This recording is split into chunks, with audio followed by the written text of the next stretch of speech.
Let's go, let's go, let's go. How we leveling up? How we leveling up? How's everybody doing? How's everybody doing? First and foremost, guys, I want to thank Chin for allowing me to step on in and have a conversation with you guys tonight. So if you haven't ever heard of me before, or if you've never been in any presentations that I've ever done, I'm here to let you know that tonight is going to be a treat, right? Tonight is going to be a treat. So inside the chat, guys, I want you to type a number 1.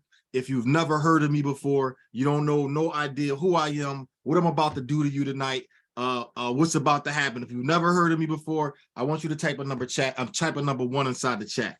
If you have heard of me before, some way, somehow, Instagram, social media, right? If you have heard of me before, I want you to type a number 7 in the chat.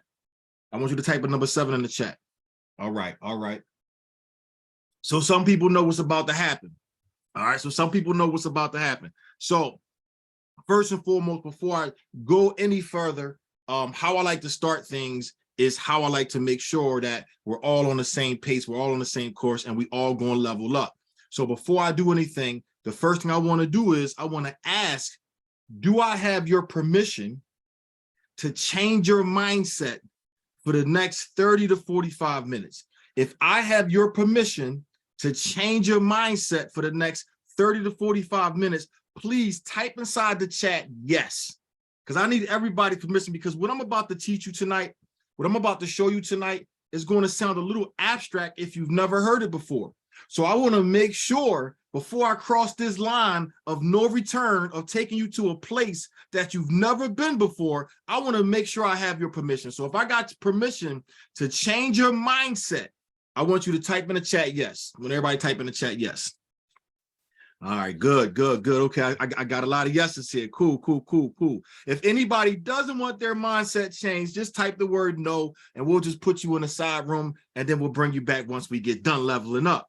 All right, but it seemed like so far everybody's saying yes. I greatly appreciate that. All right, next up, I want you to drop some fire in the chat for my man Chin and the Atlanta hair doctor for allowing me to come on this platform to bless their audience and bless their community. So let's drop some fire in the chat right now for Chin and the Atlanta hair doctor, guys, because if it wasn't for these two individuals, I would not be here today talking to you. So let's make sure we drop some fire in there so we can show some appreciation. All right, show some appreciation. All right, next up, I have to find out who am I talking to and try to understand how deep I need to go tonight, right? So if you are somebody right now, right, and you are an entrepreneur, and you do not have an LLC, you're an entrepreneur and you do not have an LLC, I want you to drop in the chat the number 3. I want you to drop in the chat a number 3. You're an entrepreneur, but you do not have an LLC. All right, okay. So one person said, just one person? Okay, here we go. Okay. All right, 2 people. Okay, now 3 people. Okay, good. Now we're gonna get a little, we're gonna change gears just a little bit, right? If you are an entrepreneur and somebody else made your LLC and not you, I want you to drop in the chat at number 4. I want you to drop in the chat at number 4. LLC, you can have a corp, you can have an Inc. If you did not do it yourself, if somebody else made this for you, I want you to drop a number 4 in the chat. Okay. So I see who I'm talking to. Okay, cool. All right, now, if you are an entrepreneur and you made your own LLC because somebody told you how to do it, I want you to drop a number 5 in the chat. If you made it yourself because somebody outside of me told you how to do it, I want you to drop a 5 in the chat. Okay, cool. Ooh, we're gonna have some fun tonight, y'all. All right, so as you can see in the chat, guys, we got a mixed batch of different individuals, right? We got some people who do not have an LLC, which is great. I don't want you to feel like that you're behind the 8 ball, because tonight we're gonna level up. Then we have some people who hired somebody else to make their LLC, right? And I don't want you to feel bad tonight either, because you're going to learn some stuff tonight that you're going to say, I probably should have did it a little bit different, right? Then we have a nice amount of people who made their LLCs themselves. So one thing I like to say about this, I'm going to drop a disclaimer. You're going to learn something tonight that you've never thought about your LLC in the way that you structured it. All right. So let's get started here, guys. So 2 things are going to happen tonight. 2 things are going to happen tonight. How many things are going to happen tonight? I want you to write in the comment. How many things are going to happen tonight? 2 things are going to happen tonight. How many things are going to happen tonight? Cool. 2 things. Now, as you guys can see, I'm very active with my audience, right? And I want you to understand this. Note takers are money makers. Note takers are money makers. So if you just sitting here and you're like, oh, I'm just going to listen to what this guy got to say, and then I'm going to get up out of here. I'm here to tell you that if you don't take notes, you won't be making no money tonight. All right. Note takers are money makers. All right. 2 things are going to happen tonight. How many things? 2. The first thing is going to happen. I am going to over deliver and give you some value that you will be able to execute tonight. All right. So my job tonight, rule number 1, my job is to give you some information and give you some value that you can execute tonight. All right. Number two, you have a responsibility. You have to take advantage of the opportunity that you're given tonight and execute. So if I have your commitment to do that, I want you to write in the chat right now, I'm leveling up. I want you to write in the chat right now, and I'm leveling up. 2 commitments. Me, I'm going to do my part by over delivering and give you information that you can execute tonight. Then you have a part. Your commitment is that you're going to take advantage of the opportunity so you can level up. All right. And if I got that commitment, I want you to write I'm leveling up. Now, don't write I'm leveling up if you're not going to commit. All right. So I want you to write I'm leveling up. Cool. Cool. All right. So now I want y'all to understand something. If you learn one thing tonight, throughout the course that I'm teaching you tonight, no matter where I'm at in the course, no matter what I'm saying, if I teach you something that you've never heard before, or if I teach you something that you know that you're going to execute, tonight, I want you to drop in the comment, I'm leveling up. Not right now, but as I'm teaching you, if you hear something that you've never heard before, if you learn something that you've never heard before, if you know that you're about to level up, I want you to write in the comments, I'm leveling up. Now, the more active that I see people, I'm going to give you a gift at the end. So now I'm telling you up front, I'm going to over deliver. I'm going to do my part. You have a commitment to do your part. And if we all both succeed, you're going to get a gift at the end. Does that make sense? All right, cool. So let's get started, y'all. The first thing that I need you to understand, that when it comes to running your business, there are 3 roadblocks in setting up your business and running your business. How many roadblocks? How many roadblocks did I just say? 3. Okay, good. Zan is on it. Karen is on it. That's right. 3 roadblocks. Now, here's the deal. Here's the 3 roadblocks. And these 3 roadblocks stop everybody from moving ahead. Money, time, and fear. That's your 3 roadblocks. I want you to write in the chat. Money, time, and fear. These are the 3 things that we believe that are stopping us from leveling up, right? These are the 3 things that are stopping us from taking our business to the next level. Money, time, and fear. Now, I'm here to let you know, you can't tell me you ain't got the time, because we're gonna be on here tonight, right? If you've never heard me talk before, you never heard me speak, y'all know that I'm very long-winded, and we're going to be on here tonight, and we're going to level up every second of the way, right? Number 2, Number two, money. See, when we talk about money, right, a lot of times we find money to do what we want to do, but we don't have the money to do what we have to do. Let me repeat that. We find the money to do what we want to do, but we hesitate to find the money to do what we have to do. And this is what you got to understand. We got to change that mindset. We got to change that mindset. We got to focus on the things that we have to do so we can be in position to do what we want to do. Does that make sense? The next thing I said, what? The third thing is what? Fear. Most people are afraid of what they don't know. Most people are afraid of what they don't know. And here's the reason why. You're afraid of it because you're not sure if it's going to work or not. Right? You're thinking to yourself like, well, why would I invest my money and time? Because I'm not sure if this process is going to work. I'm not sure if what I'm about to learn and do is going to work. Well, let me ask you something.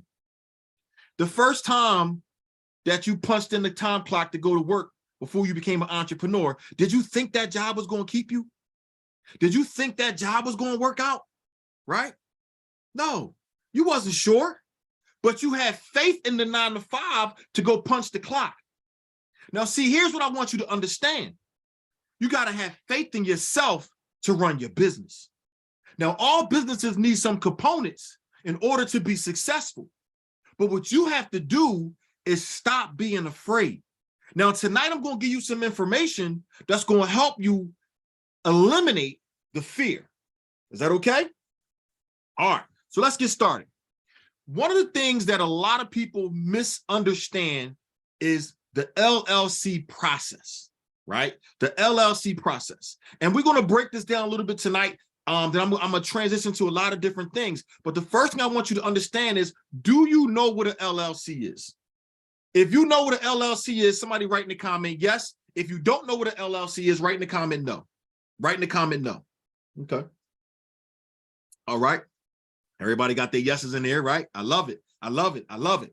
So an LLC is a limited liability company, right? Now, let's talk about your business for a minute and then how that business relates to the LLC. So here's the deal. If you're running your business without an LLC or some type of business corp or some type of LLP, right? Some type of entity, you're not running a business. You have a high-level hobby, right? You have a high-level hobby. And if you have a high-level hobby, that means that you can't leverage your hobby in order to leverage the banks. Does that make sense? So everybody on this call, whether if you have an LLC or if you don't, you need to get another LLC. Does that make sense? You need to get another LLC. And here's the reason why. Here's the reason why. Somebody in the comment tell me, how many times can you make an LLC, and how many LLCs are you allowed to have, right? First question, how many times can you make an LLC? And how many LLCs are you allowed to have? Yup. Unlimited, right? Somebody got it, Karen got it. You can make an LLC every 24 hours. Now, you're probably thinking to yourself, like, hold on, cash flow. What do you mean I can make an LLC every 24 hours? You can make an LLC every 24 hours. Now, the reason why it's 24 hours is not because of the LLC. It's 24 hours because of your EIN number. I need y'all to get this. It's not because you can go on the Secretary of State and make an LLC every hour. Every hour you can make one. But it's based upon having an EIN number that's attached to your LLC. See, the government will only allow you to get an EIN number every 24 hours. But the LLC portion, you can make every hour on the hour. Now, you're probably scratching your head and say, oh, come on, cash flow. You're talking some riddles. You're confusing me now. So let me just clarify this. The LLC is the name of the entity, right? It's your entity, just like your name on your birth certificate, right? My name's Calvin Cannon Jr. That is my name that's on my birth certificate. My LLC is Cannon Consultants, which is the name of my business. Does that make sense? So now you can automatically make that name every hour. However, your business has something called a social security number. That social security number for your business is your EIN number. Everybody with me? So that means that when you're creating a business, you're giving birth to your company. Yep, that's right. Men can have babies too, right? You're giving birth to your company.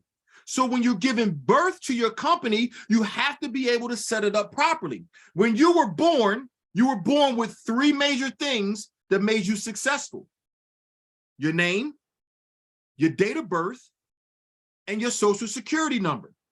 Well, it's the same thing when you're building up your LLC. You got the name, you got your date that the LLC has been created, right? Your origination date of the LLC, and then you have your EIN. That means that you just gave birth to your LLC. Is everybody getting me? If you're getting what I'm saying so far, somebody write in the comment, I'm leveling up, right? You got the name, which is your name of the LLC. You got the origination date that your LLC started. That's the birth of your LLC. You just gave birth, right? And as you have birth to the LLC, you now have to create an EIN number. That EIN number is going to give you the registration of your business. This is the reason why I said to you guys, if you don't have an LLC, you have a high-level hobby. You got a high-level hobby. But now that we understand, what's the three things? Somebody write in the comment. What's the three things? EIN, name, and the date that it started. Now we're going to tap into these three things. I'm going to take a deep dive in here because this is where most people go off the rails of the LLC. Now this is where we're going to wake up a little bit now, because now we're about to start talking some talk. Chen, you give me permission to share my screen? Now we're going to start talking some talk, right? Here's the first thing you got to understand. Here's the first thing you got to understand. When you create your LLC name, let's focus on the name first. When you're creating your LLC name, most people get a little creative, right? You might say, hey, I'm in real estate. So, I might name my company, Cannon Real Estate, Cannon Investments, right? I need you to understand something, that when it comes to your LLC and when it comes to getting this bag, you need to understand how your name needs to be, right? So if you just pulling names out of a hat, you're not setting yourself up for future success with getting money. Does that make sense? Now, one of the brainstorms that they give us all the time is that what? Your name has to have something that means something to you. But where we get caught up at is that when it comes to getting this funding, your name need to have something that includes you getting this funding. Does that make sense? You don't have to always have a name. Ooh, y'all gonna get this tonight. You don't always have to have a name. What do I mean by that? See, your name will either help your situation or it's gonna hurt your situation, right? So if I said that my name was Cannon Investments, when I go to the bank is going to say, oh, we don't lend that much to investment companies. So what did I do? I hurt my name, right? I hurt my LLC, right? You don't want a high-risk red flag company or name. Now, I'm in real estate. So in my mind, how I was trained to do LLCs before I got educated on it was, hey, I'm just going to call it an investment company. Hey, I'm just going to call it a property management company. Hey, I'm just going to call it Cannon Realtors or Cannon Real Estate. And guess what? I got blocked by the banks for funding because it's a high risk industry. But now I realized and said, you know what? If my name is high risk, What if I just put initials? Ooh, let me see. Ooh, I think I dropped something. What if I said I'm only going to put initials? So what if my company was Cannon Investments? Why can't I just be CCI LLC? Why can't I just be CCI LLC? Why are we so stuck on always having to put a name, right? See, that's the mentality that people teach us, that we don't go outside of the box. You don't have to put a full name. You can put initials. Does that make sense? Now that we're talking about the name, let me share my screen here really quick, because there's a couple things that we need to know and understand about names, right? Because a lot of times when we just run up and go do LLCs, we do them because we believe that we're doing the right thing. So let's talk about this. If you can see my screen, I want you to just write in the chat, yes. One person's writing in the chat, yes, I can see your screen. All right, cool. Let's get going. So here's the deal, y'all. Most times when you create your LLC, one, you always put all these big names, these fancy names, because you want it to sound good. But when you think about your LLC process, you have to think about the long game. And here's the long game. I'm going to create an LLC, and I'm going to understand that this LLC is going to be my funding portal for my businesses that I'm about to create. Ooh, I don't know if y'all got that. I'm going to create an LLC, and I'm going to make sure that this LLC is going to be the funding portal for the rest of my LLCs, right? See, a lot of times people just tell you, oh, just start a business. But nobody's sitting down talking to you about how you're going to structure the business for funding. So if I'm going to have the funding portal that's going to fund everything else, now I'm really doing business. Does that make sense? So here's the thing. When you're thinking about your name, most people just say, hey, I'm going to call my business this, or I'm going to call my business that. The first thing you got to understand is that you have to have a name check search. And here's the reason why. What if you start a business or a company and somebody else got your name on social media, or somebody else got your name that they're marketing? So when I think of a name, before I spend any money, before I invest into anything, I'm coming to name check, NAMECH_K. I want everybody to write that down in your note. That's the first gem I'm dropping tonight. I'm going to be a gem dropper, right? I'm dropping the first gem, name check. Here's what happens with name check. Let's say that I want to think of a company. Let's call it Red Door LLC, right? I'm going to come to name check. I'm going to think of the name that I want to create. I'm going to put it in the system, and I'm going to run search. Now, here's what happens. Name check is running it through all the different domain sites to see if anybody paid for my domain, or if anybody has or owned my domain. Why is this important? See, sometimes when people make your LLC, we don't even check the domains of the LLC because we're not thinking in the future. We're thinking right now. We're thinking right now, right? And here's the issue with thinking just for right now, that you're not going to have something for tomorrow. That makes sense? I want you to write this down in your notes. Because what did I say? Note takers are money makers, right? I want you to write down in your notes this. Yesterday's money is gone. Today's money is spent. We're focusing on tomorrow's money. Does that make sense? Yesterday's money is gone. Today's money is already spent. We're now focusing on tomorrow's money.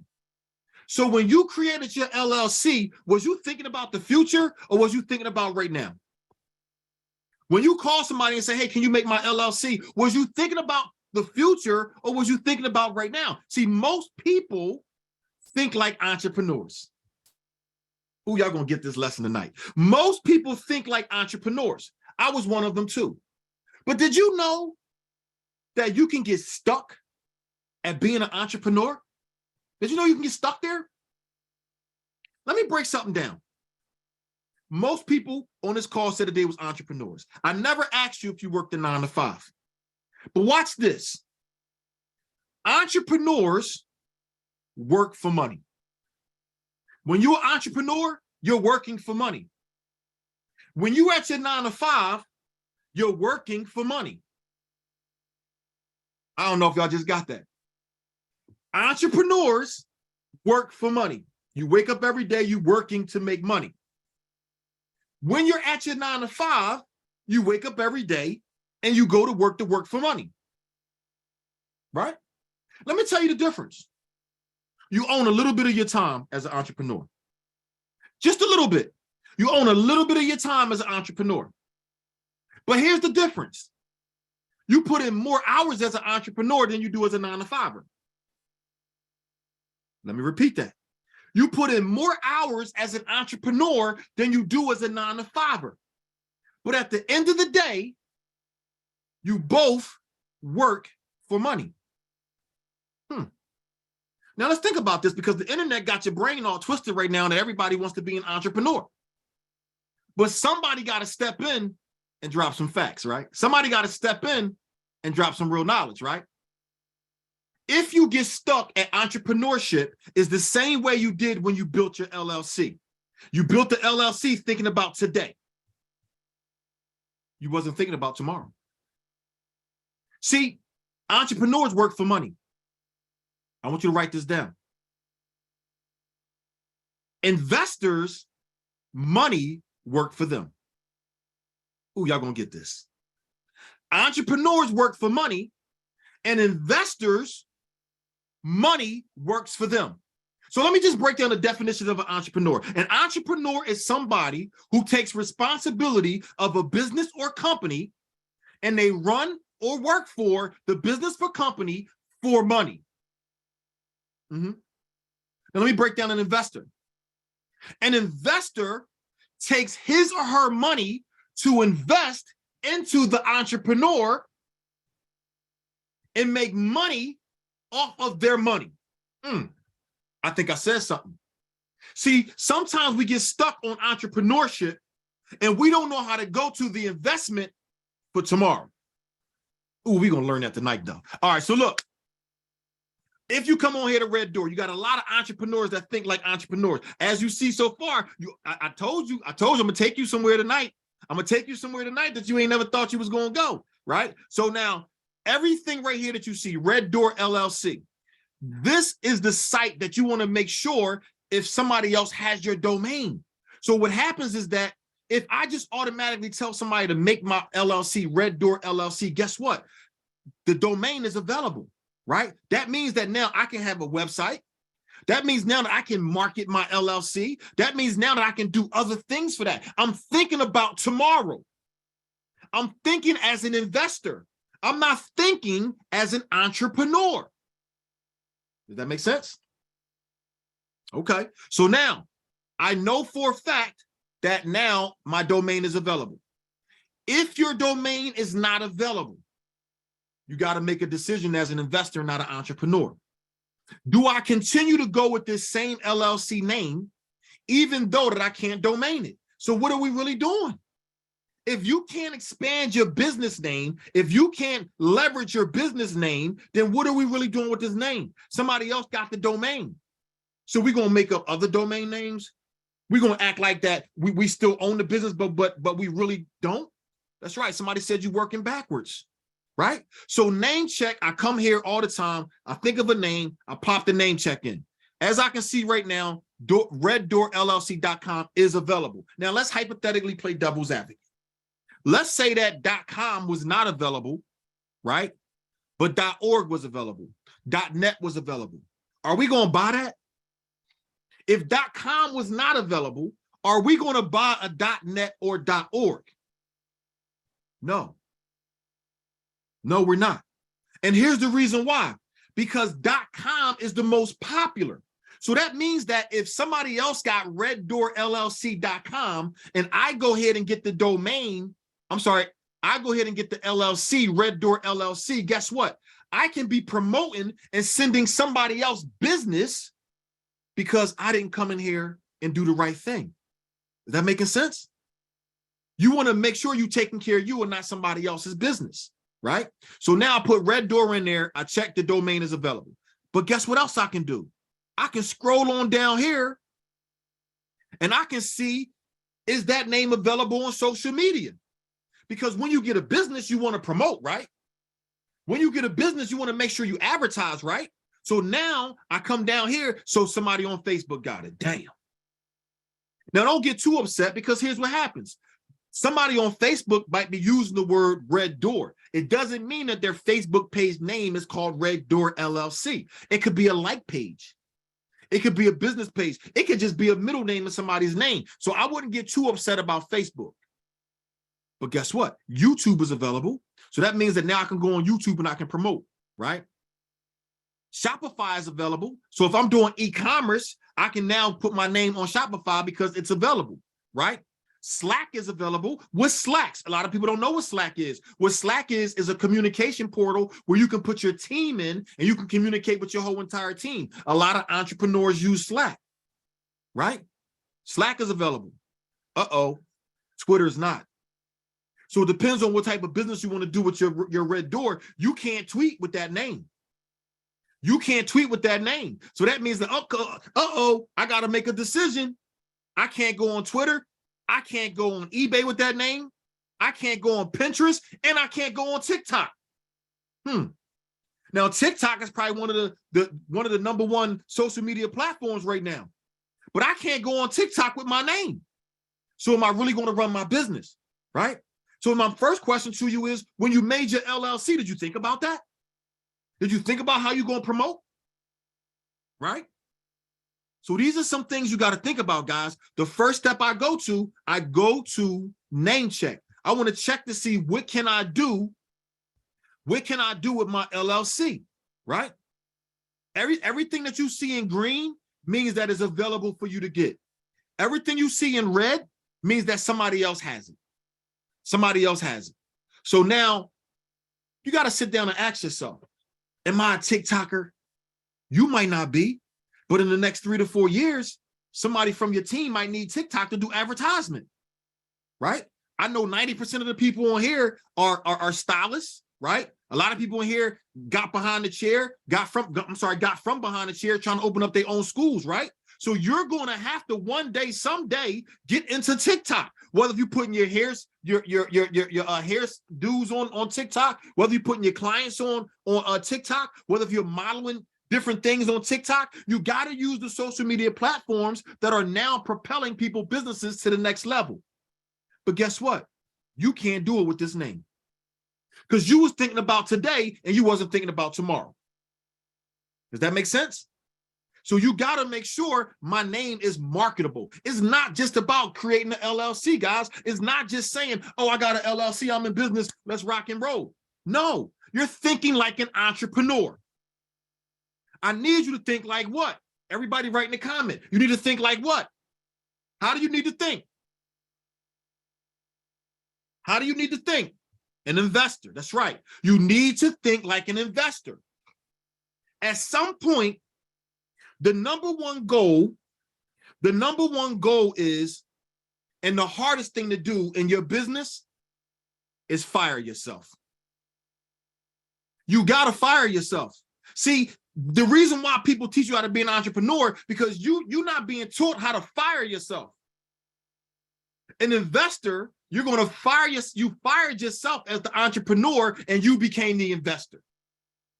If that makes sense, you got to fire yourself, y'all. So if you behind the chair, Chin show you all the time how your hand's going to look in a minute, right? Chin show you all the time. So if you're doing your thing behind the chair, eventually, what's your plan on firing yourself to become the investor? You got to fire yourself, right? So if you fire yourself and you're the investor, now you're thinking about marketing. Now you're thinking about different things you have to do for your business, right? You got to make sure that your business is marketable. What's the name of this site? I want you to write in the chat. What's the name of this site that I just took you to? What's the name of this site? Somebody write in the chat. What's the name of this site? Name check. That's right. This should be part of your process. Now, for all those people who put a number 4 and 5 and said, hey, I have an LLC, somebody else made it, or I made my own LLC. My first question to you is, did you do a name check? Did you do a name? So all my number fives, don't get shy on me. Did you do a name check before you created your name? If you did, I want you to write yes in the comment. And if you didn't, just write no. Okay, cool. So some people, okay, some people did it. Cool. So you want to make sure you come here and check that name. Check that name, y'all. Do not just create a name for nothing. Check that name. All right. Cool. I got it. Yup. So now that you go from name check, you got the name, you realize that this name is going to be the name that I'm going to move forward with, right? This is the name I'm going to move forward with. Here's a couple things that people miss with the LLC, right? And I'm going to share my whiteboard here because I believe in when you see it, you believe it, right? When you see it, you believe it. So I got to make sure y'all can see it. Make sure y'all can see it because when you see it, you believe it. We're going to be doing a lot of notes here in a minute. LLC, right? So the first thing you're going to do is you're going to name check, right? Checking your name. Now, once you get done with name check, and I want people to put in the comment, so I know who needs some help here. I want you to put in the comment, when you created your LLC, what address did you use? If you use your home address, write the number 1 in the chat, please. Write the number 1 in the chat. And guys, listen, we only interactive to make sure that people understand. If you use your home address, write the number 1 in the chat. If you used a brick and mortar address, write the number 2 in the chat. If you don't know what address you used, write the number 3 in the chat. All right. So I see some brick and mortars. Cool. All right, cool. So rule number 1, never, ever, ever, ever, ever use your home address. Your home address becomes public records. So that means that when somebody search your business, your home address is going to pop up. You don't want no stalkers. You don't want nobody popping up, knocking on your door, talking about, hey, you sold me that Brazilian weave and it just wasn't fitting right. I want my money back, right? You don't want none of that going on. So rule number 1, you don't use your home address. Rule number 2, all my people that said, oh, I did brick and mortar. Who's brick and mortar? Did you own the building? So for all my number 2s, here's your next question. Do you own the building? Yes or no? Right in the chat. Okay, some yeses, some nos, some no's, some no's, some no's, some no's. So let's talk, my brick and mortar people. What happens when the landlord decides that he or she no longer wants you to have your salon inside of their business, inside of their building? Now what? Ooh, now what? Uh-oh. Now what? What happens when the landlord decides that he or she does not want your business inside of their brick and mortar moving forward? Now what you gonna do? Change the address probably. Yep. But guess what's gonna still come to that address when you're no longer there? Your business, your information, right? Your information. So even though you got the brick and mortar, that's not my first go-to. Because here's the thing.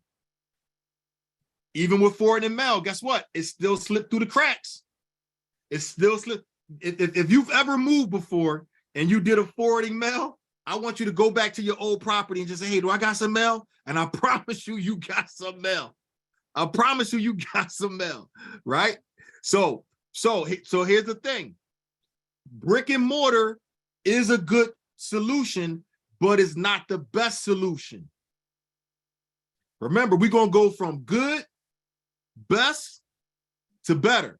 Good, better to best, right? Brick and mortar is good, but it's not the best solution. Here's the best solution. You need to have a virtual address. Here's why. You can go anywhere. And here's the other thing. What if you're applying for funding and the bank sends your business credit card to the brick and mortar on a Monday or Tuesday that you're off, because I know most salons are off Monday and Tuesdays, right? If I can remember, right? Correct me if I'm wrong, guys.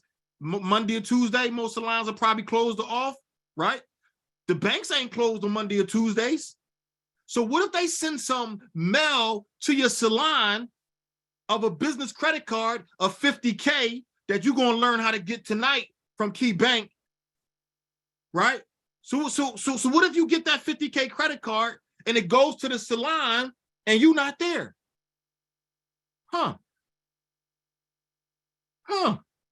You still want to use that brick and mortar for your brand, for your money? I don't know about that. I don't know about that, right? So brick and mortar is good, but I wouldn't use it for my LLC only because you don't have control. Does that make sense?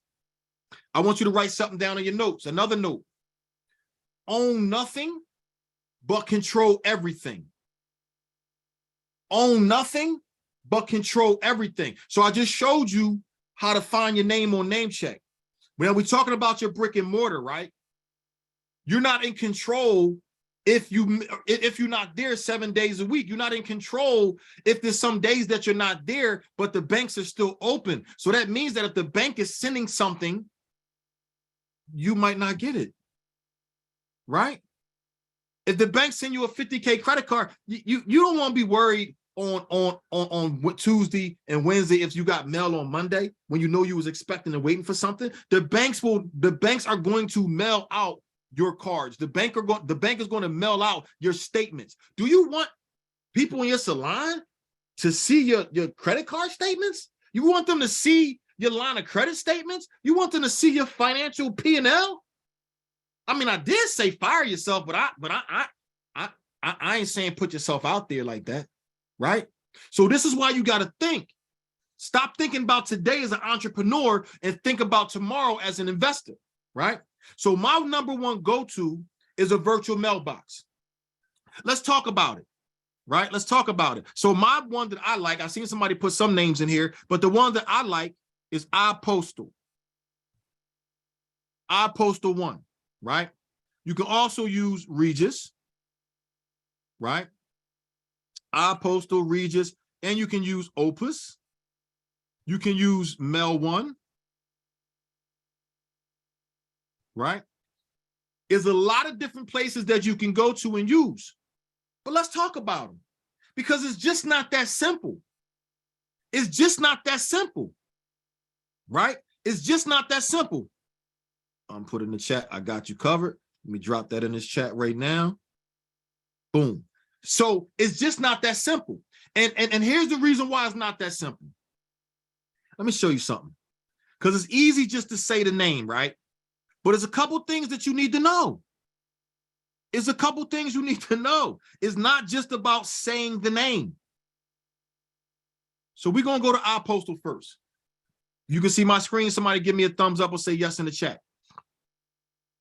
If you can see my screen, give me a thumb. All right, cool. Let's go. Let's go. All right. So look, here's the deal. Remember, we're not thinking like who? What are we not thinking like? What are we not thinking like? Somebody write in the chat. What are we not thinking of? We're not thinking about today, but we're not thinking like an entrepreneur. We're thinking like what? We have to think like what? Investors. Perfect. All right, so we rocking and rolling. Entrepreneurship is going to end tonight, guys. I told you I'm going to change your mindset, right? I want you to start off as an entrepreneur, but I don't want you to stay there. I want you to transition into the investor. So here's the deal. Most people who learn about virtual addresses, right? They say, oh, I got a virtual address. I'm good. Are you good? Let's talk about it. So I'm from Pennsylvania, Philadelphia, right? Philadelphia, Pennsylvania. So when I go to iPostal will charge about $9.99 a month for a virtual address. Regis is the most expensive, but Regis also give you the opportunity to have a conference room, right? Where you can invite people to your conference room. Opus, I'm not too familiar with Opus. I've never used them, but I know a lot of people do use them. I hover between iPostal and Regis. All right. So now watch this. Let's talk about this for a minute. Let's talk about this. When you go to these virtual mailboxes, right? The first thing you want to do is you have to understand you got to be prepped and prepared for your financial approval. You got to be what? Prepped and prepared for your financial approvals, right? So the first thing that you need to understand when you get this iPostal address or Opal address or Regis address, you need to see what addresses are available. So we just Googled and searched it, right? I'm not going into no iPostal until I take the address.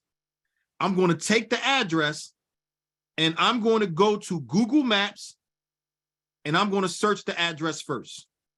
All right, I'm going to search the address first. Let me just pull up my Google Maps first, y'all. Then I'm going to share my screen and show y'all what I'm saying. I'm going to go to Google Maps and I'm going to search the address. All right, so what I did was just now, I went to iPostal, I copied and pasted the address, and I'm going to put it in Google Maps. Right? Boom. Can everybody see my screen? If you can see my screen, give me a thumbs up in the chat. Give me a thumbs up in the chat. Yes? Okay, cool. So now I took the address from iPostal and look what I did. I punched it in 7244 Castor Avenue. Castor Avenue. So now I'm going to highlight the picture. Boom. What do you see? What do you see in the picture? Right now, what I see in the picture is you save. So that means that my mail is going to you save, right? Somebody said a van. Oh, okay, Latoya, we do see the van. I got you. I got you. But what's behind the van, Latoya? What's behind the van? All right, so right now, if I punch that address in, I want you to write in the comment, is this a good address to use for my virtual address? If you think that is a good address, write yes. If you think it is not a good address, write no. Let's talk about it. Let's talk about it. No, no, no, no, no. Cool. Somebody said yes. Who said yes? Mr. Vonda. Mr. Vonda, you must know. Nah, Mr. Vonda, you already been tapping in with me. Rosa said hell no. Rose said hell no. Okay, Rose. Okay, Rose. Okay. Okay. See, I'm glad we here tonight. So Rose and anybody else that said no, I want you to write in the comment why. Why did you say no? Why is this address not a good address?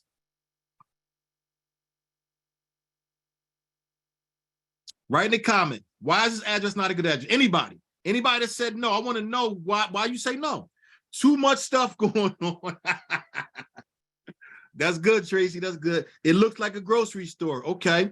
Okay. Okay. All right. Looks like a grocery store. What else? What else? Looks sketchy. Doesn't look professional. Doesn't look appealing. The location seems janky. Janky? Okay. Okay. Okay. I want you to write something in the comment. The location screams janky. All right. So I want you to write this in the comments. And I want you to understand something and write this in your books. There's a difference between looking and seeing. There's a difference between looking and seeing, just like there's a difference between listening and hearing. There's a difference between looking and seeing, just like there's a difference between listening and hearing, right? Looks like it only takes mail, right? I need y'all to, I need y'all to get this. Let's zoom in. So You Save is actually a place that collects mail, right? But isn't that what we want? Don't we want our mail to be collected by somewhere that we know that we can go get it? Right? Right? Now, depends on which one you're looking for. All right, so now watch this. A lot of people said no. I think one person said yes, that this is a good location. Now, depending on how far it is from your house, right? Depending on how far it is from your shop, depending on how far it is from your location, this could be okay. Now, what would make this okay though? Because if you gave the bank this address, the bank would automatically deny your loan. Unless you did something. I want you to take another look. I want you to take another look. Everybody focused on the bottom part of the platform, the bottom part of the sidewalk. What's over top of that? What's over top of that? That's right. That's right. More doors. What's up here on top? So if I was to use this address, I would have to make sure that the number that iPostal gave me started with the number 2. Everybody got that? I would have to make sure that iPostal gave me a number that started with a 2. Who knows why? Number 1 looks a little janky. Somebody said it looks janky on the bottom floor, right? But if I got a number 2, it would appear that over top could be an office building. Is that right? Suite number 2. Is that right? So remember, the difference between looking and seeing. There's a difference between looking and seeing, right? All right, let's go to example number 2. Let's go to example number 2. Let's go to example number 2. All right, we're going to get back to our postal. Let's get back to our postal, right? So now, what you think about this? Good place, not a good place. If you think it's a good place, somebody write in the comment, yes. If you think it's not a good place, somebody write in the comment, no. Somebody said better. Better. Okay, yes, yes, yes. Okay, watch this though. Is a difference between what? What did I tell you guys? There's a difference between what? Vivian said no. Vivian Jones says no. Okay. Looking and seeing. There's a difference between looking and seeing. Watch this. What if iPostal gave me Post Box 100? P.O. Box 100. Are we good? What if they gave me P.O. Box 100? Are we good?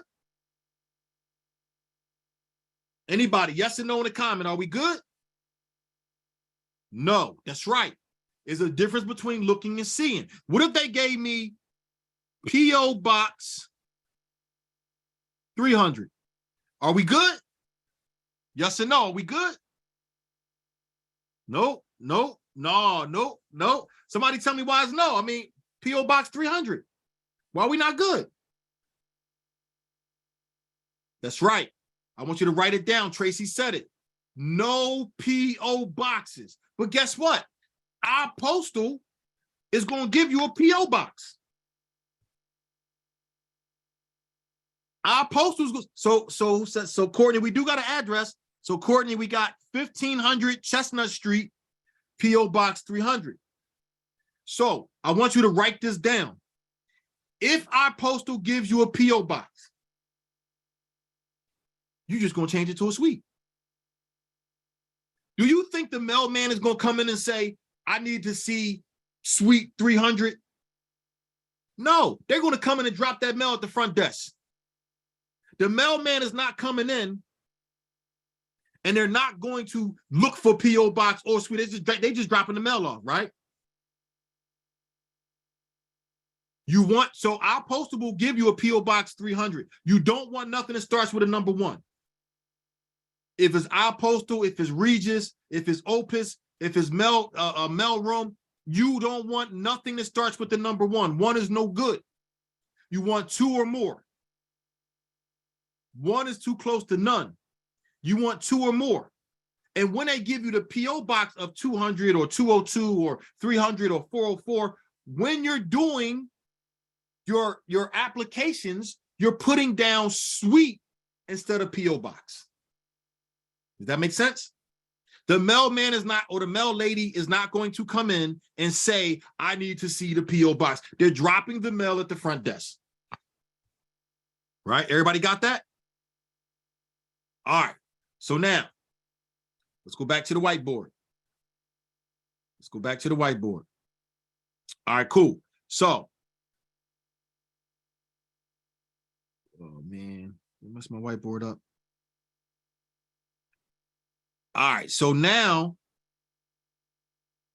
just move this up a little bit. Hold on, guys. Let me move this up.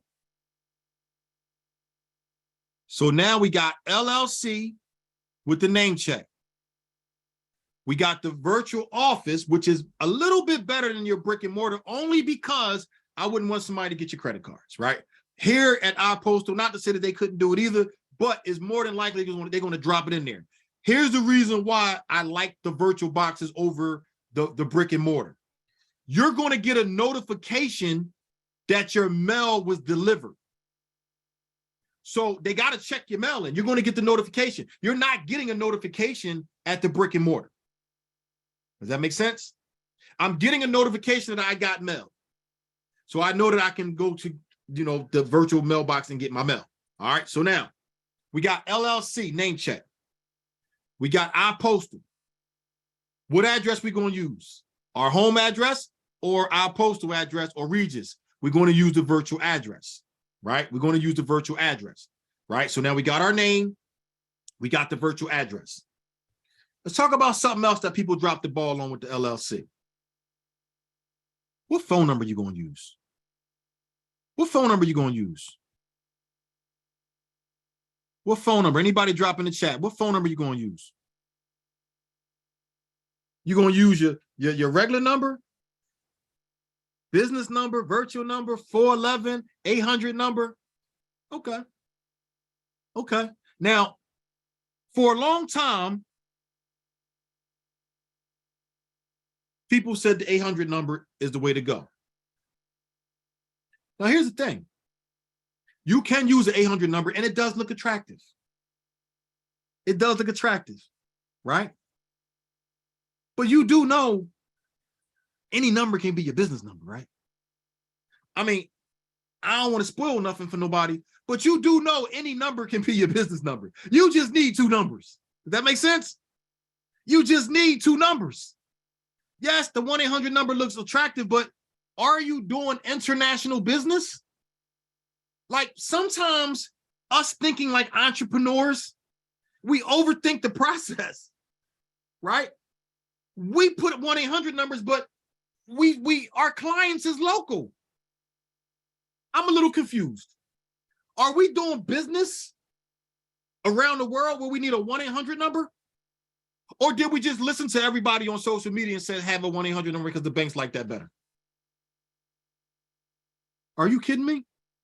The bank just needs to see two different numbers, right?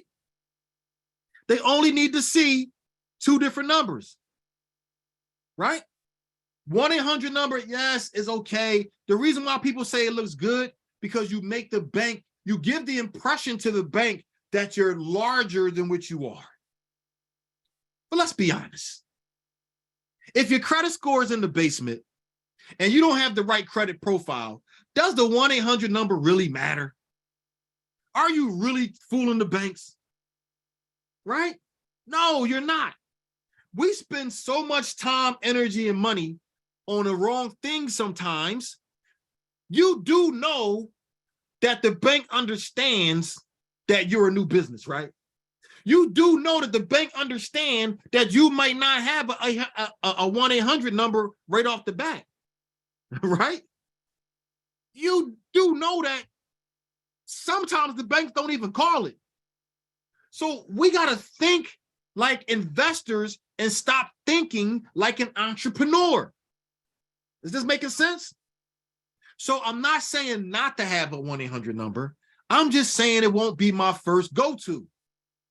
I'm not paying $10, $15, $20 for a 1-800 number when I know that my business is a startup business. When I know that my business has less than a year or has less than 2 years in, the bank is not expecting for your business to be perfect. The bank is expecting that they can find you. Does that make sense? The banks wants to make sure they can find somebody. Put Google number. No good. No good.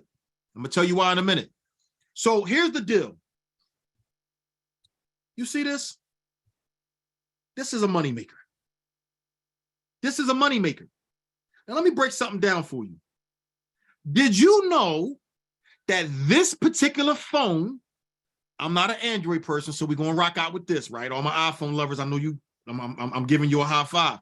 Did you know that this particular phone has something called a digital SIM? I want everybody to write in the comment the word digital SIM. Write digital SIM in the comments.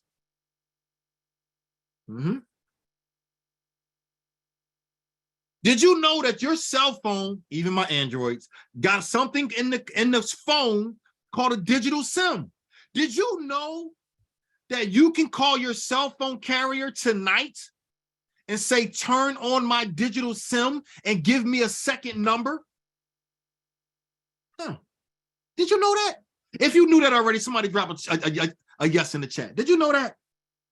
You can tell your cell phone carrier, turn on my digital SIM, and you can get a second number on your cell phone. Yep. And guess what? Now you got two numbers with one device.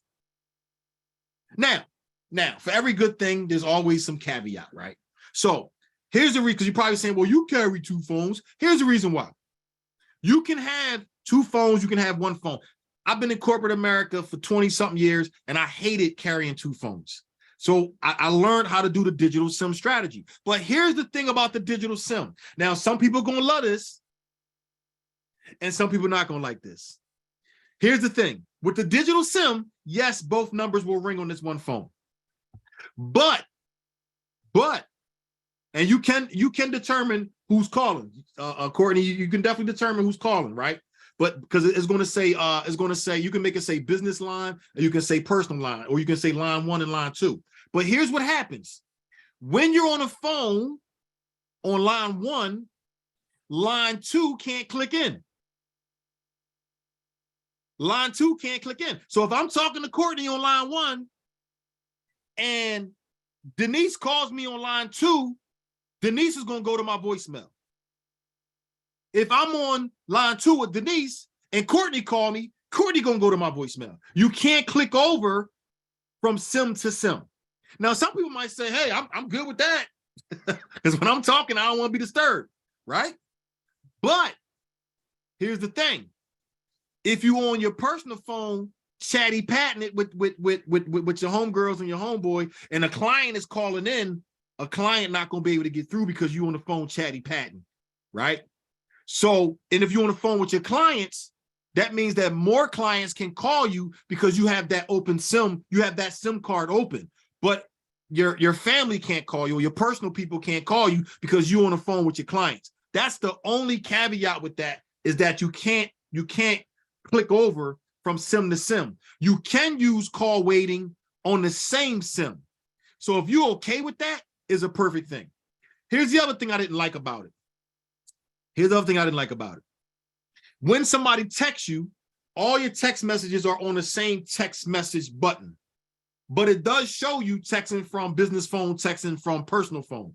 If you in a rush, like I'm a texter, y'all, like my thumbs go to work, like I'm active, right? But sometimes I was so active, right, that I would click on something and not make sure I was in the right SIM before I sent the text. Because as you type in the message, you got to hit the drop-down box at the top to show which number you want to send it from, right?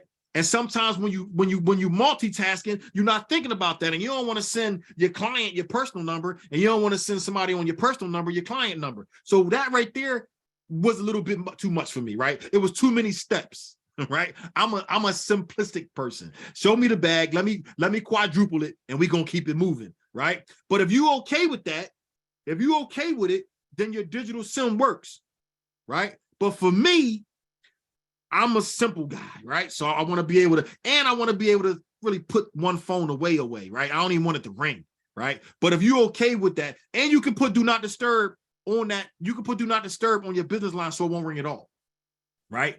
You can do that. Now, the other thing too is I'm so active on my phones, I kill batteries fast. So I had to go back to the second phone because my battery was only lasting for like 4 hours, right? So I had to make sure, because I'm active.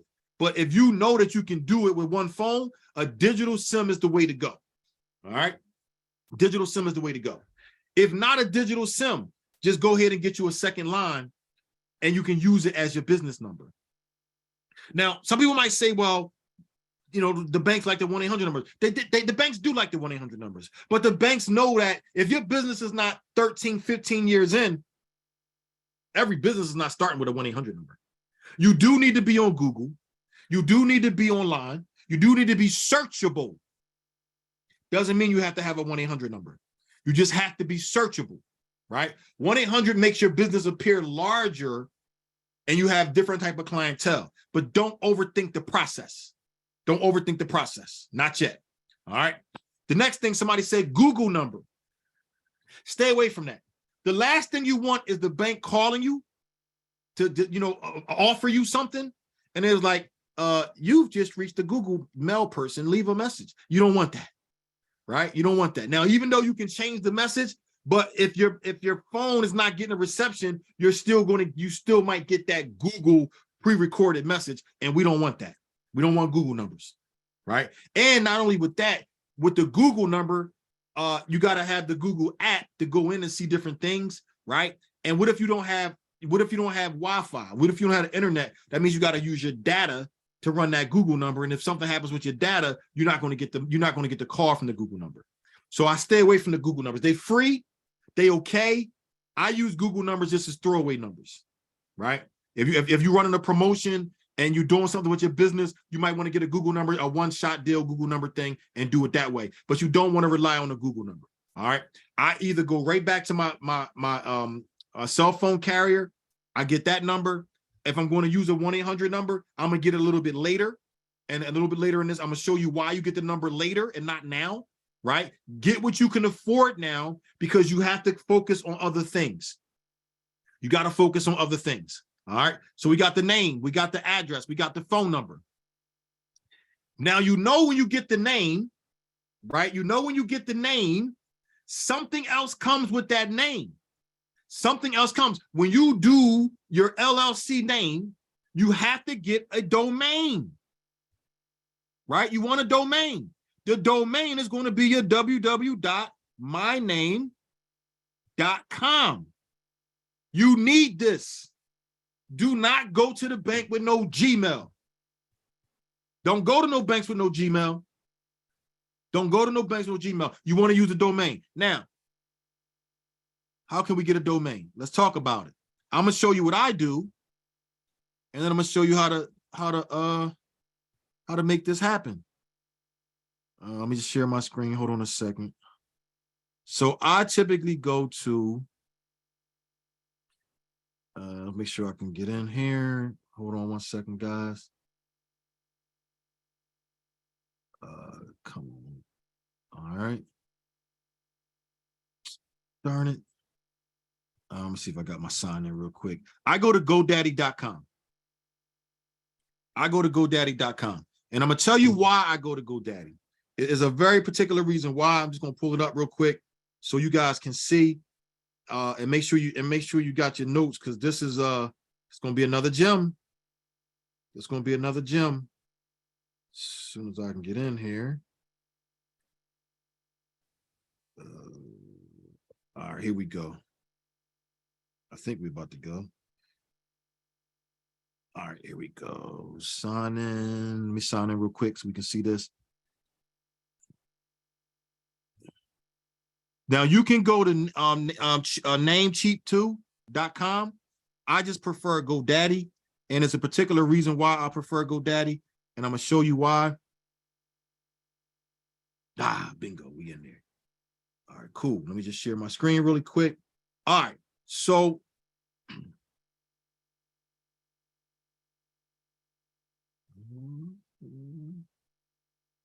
why is it not letting me back out? Hold on a sec, guys. Oh, I had to stop sharing to go back. All right, cool. All right, can everybody see my screen? Give me a yes or a thumbs up. All right, cool. So now you can go to namecheap.com. You can go to GoDaddy. I prefer GoDaddy, right? I prefer GoDaddy. When you go to Namecheap, it's a little bit cheaper than GoDaddy, but the whole key is you got to get a domain name.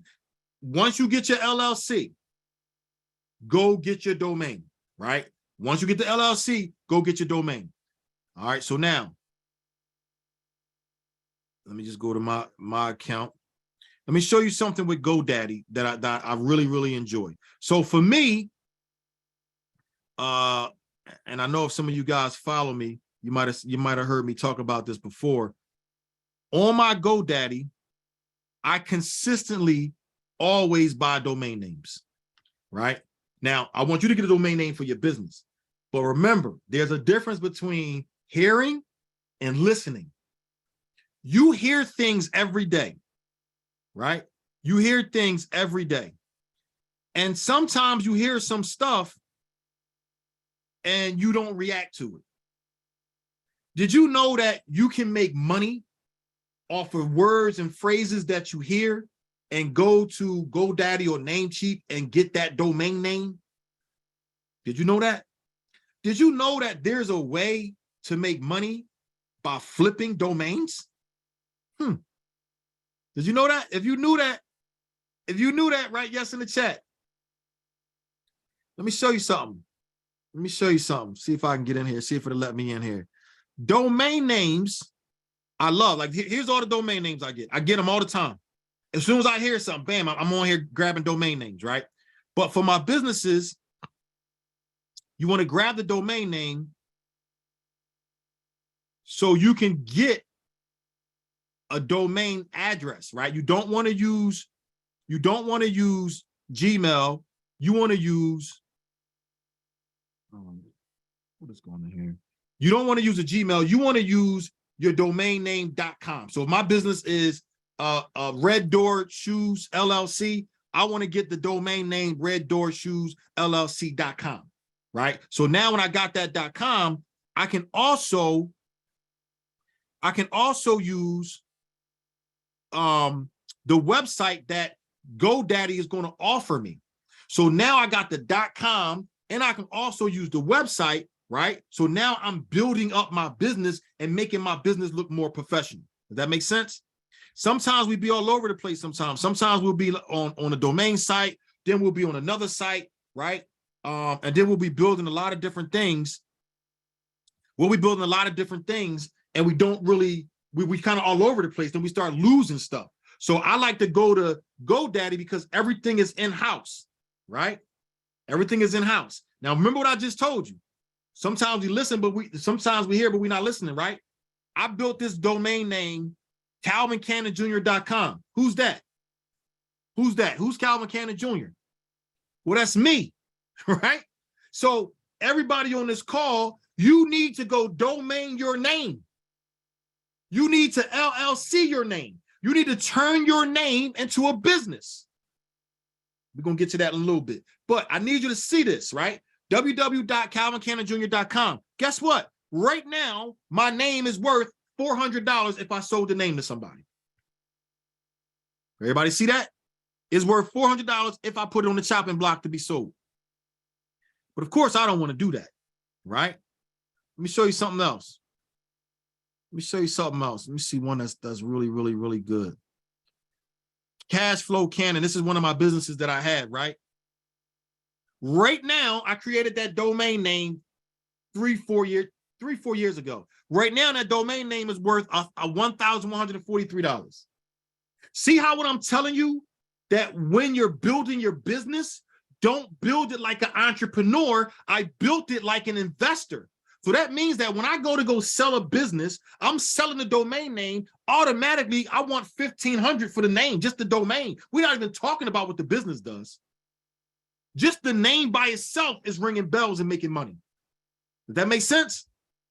This is why you got to think like an investor, right? So you make your LLC, then you're going right to your domain. See if I can find one more for you. I know is a good one. Oh, here we go. I think this is a good one here. But I'll make a domain. Every idea that I think of, I'll make a domain. Every idea. One-on-one call. So when I do my one-on-one calls, I use oneononecall.com. You probably think like, damn, I should have got that. Damn, I should have got that, right? Right now, that's worth $1,203. $1,203, right? This is why you got to get your domain. Make your business, make the domain. You're now building the equity up inside of your business. Does that make sense? All right, let me see if I can show you what if I can get in here. I want to show you how it looks when you're forwarding the email addresses. Let me see if I can manage it.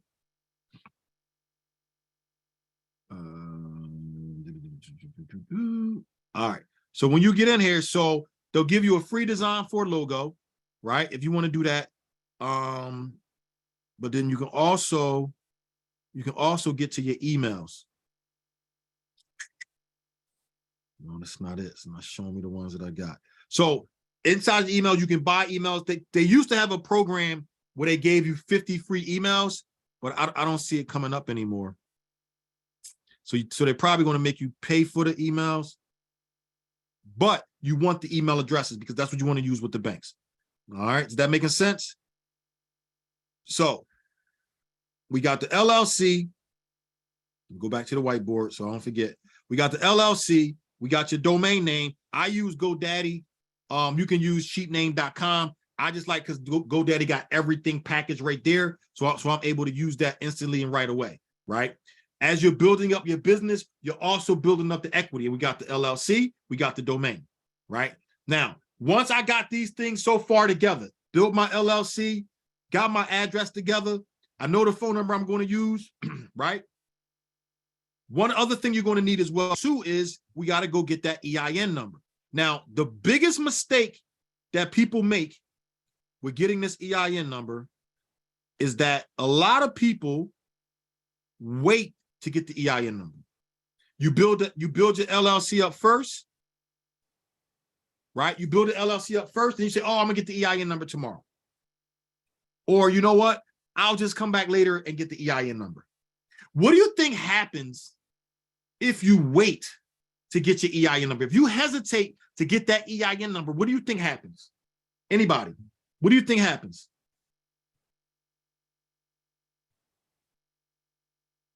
That's right. Somebody else can get it. Somebody else can get it. Now, somebody said, I get it. So let me ask you something. And I want you to put in the comments. Do you get the EIN first or you build the LLC first? If you think that you get the EIN number first, type the word EIN in the comment. If you think you get the LLC first, type LLC in the comment.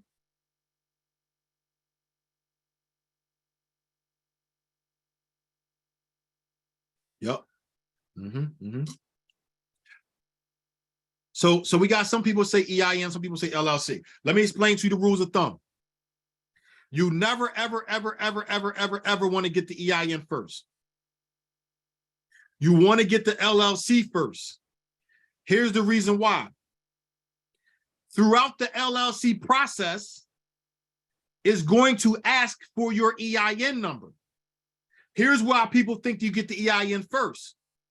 If you get the EIN number and then you go to search on the LLC site and your name and company is not available, you've now attached your social security number to the EIN that you can't even use. That makes sense? You want to do the name search, LLC first. Don't finalize the LLC. You just want to do the LLC to the point where it says, what's your EIN number? Then you go to the state site and you get your EIN because now you've already got the LLC name in the system ready to go. So then you get the EIN number and then you plug the EIN number with the LLC. If the EIN number is not available, you never paid for the LLC. Everybody with me? You only do it up to the point where either you're about to pay or you wait to the point where it's time to enter the EIN, then you go get the EIN. Or you can save it, right? Or you can save it and reserve the name. Some states, charge you $25, $75 to reserve your name. Then you go get the EIN number, then you come back and you plug them together. If you get that EIN first and that LLC name is not available, now you got to cancel the EIN, right? You got to make sure that the IRS knows that you're not using this EIN, right? You want to do it the right way, bonkers, right? You want to do it the right way, right? LLC, all the way up to the point where you're going to plug in the EIN, or all the way up to the point you're going to pay, then you're going to save it, run and go get your EIN, and then you're good to go. All right, everybody with me? Now, let's talk about this EIN. Whew. There is a couple sites out there. First and foremost, somebody write in the chat how much you got to pay for the EIN. When you get your EIN, how much is it? How much is your EIN? That's right. Somebody say free 99. It's free 99. Your EIN is free 99. So what that means is that if you're on a site, the biggest thing to see on a site is in the left corner is going to be an American flag. And it's going to say this is an official United States of America government site. It's going to be in the left corner. And it's free 99. If somebody's asking you for a payment, you're on the wrong site. You better delete your information quickly, right? The EIN is free. So if the EIN is free, there's no, you're not risking anything, right? This is why you want to do the LLC first, all the way up to the point to get the EIN, then go get the EIN, then come back and plug it. Make sense? If y'all getting some value so far, somebody write in the comments, I'm leveling up. If you're getting some value so far, if you learned one thing so far, I want you to type a number 1 in the comment, and I want you to write I'm leveling up. If you ain't learned nothing, I want you to type a 0. I want you to type a 0 because that means I'm not doing my job right. If you learned one thing so far, type a number 1 in the comment and type I'm leveling up. If you ain't learned nothing, don't be shy. Put a 0. You won't hurt my feelings. Just put a 0 in there like I ain't learned nothing. Just put a 0 in there if you ain't learned nothing. All right, cool. Let's keep going. All right, so now we got the LLC. We got the address. We got the phone number. We talked about the domain. We talked about the EIN. We talked about the EIN. We talked about how to check the proper name, right? Let me show you something. For those who know me and those know what I do. Oh, somebody took my little book. So, anybody know what this is? Who knows what this is? Oh man, I gotta find out other books. Somebody got my EINs around here. Who knows what this is? Anybody who knows what this is? What is this? It's my little black book. It's my LLC Bible. This is my LLC Bible, right? I put everything in here. All my LLCs got their own little personal book, right? And we're going to talk about these pages in a minute. But everybody right now, if you got an LLC, you need to have an LLC Bible. This is what this is. This is the LLC Bible, guys. You got to have an LLC Bible. This LLC Bible is going to make or break you when you get in funding. Now, you're probably thinking to yourself, like, what you talking about, cash flow? I got my documents. Yeah, you got your documents, but how you looking walking inside the banks? Are you carrying your documents? You got them in a folder? Get an LLC binder. That binder costs me $1, $2, $3 at Family Dollar, Dollar Tree. You get your 3-ring binder, get you some plastic sleeves, right? 3-ring binder, plastic sleeves, right? Get you a binder. I call it the LLC Bible, right? That's how you store your LLC. You put all your documents inside of there, right? Let's go over some things that you need for your LLC binder book. You need your LLCs, the LLC, right? Articles of organization. Write this down. You need your articles of organization. You need your EIN letter. So when you get your EIN, you got to print it out. Now, let's talk about this really quick because a lot of people forget this. When you get your EIN, screenshot it, email it to yourself, take a picture of it, write it down, put it inside of your phone. Did you know inside your phone is something in there called notes, right? You got your notepad, write the stuff down in your notes, right? So that way you're never going to forget it. If you lose your EIN number, it's like walking from your hometown to China barefooted on a 90-degree day, trying to get the IRS on the phone to give you your EIN number, all right? So you want to make sure you print it, you take a picture of it, you write it down, and you email it to yourself. So you always got a copy, right? LLC, articles, EIN sheet, paper. Next up, a lot of people forget this. You need your operational agreement. You need an operational agreement. Right? People do LLCs, but they don't have an operational agreement. The bank wants an operational agreement. Number four, a lot of people forget this. You need a letter of good standing. You need a certificate of good standing with your LLC. And you're probably thinking like, what in the world? What is that? That's telling the banks that you're good with the IRS. You need a letter of good standings. Number 5, a lot of people forget this. A lot of people forget this. You need your minute notes. When the last time you had a meeting with your company? When the last time you had a meeting and conversation with your company? You need minute notes. How are you running business if you don't even have minute notes? You don't have a journal of what's going on with your company. Probably thinking like, damn, he got me with that one, right? You need minute notes. Now, let me just break down what that means. Let me just break down what that means. Because I don't want you to overthink this process. Some people are like, oh my God, I got to do minute notes. Yes. Every 90 days, you should have a meeting with your business and company, and you need to document it. You write it down, you print it, and you put it inside of your LLC Bible. Now, I don't want you to overthink this process. Don't be like, oh my God, what am I going to say? Who am I going to talk to? It's just me. It's just me. So guess what? Every 90 days, you do a recap of what happened in the 90 days. Hi, this is Calvin Cannon. I'm sitting down with me, myself, and I, or I'm sitting down with this particular person. I'm sitting down with the secretary. I'm sitting down with whoever else is in the business with me, right? We're going to discuss what happened the last 90 days. The business projected to make X amount of dollars. We meet the business goals.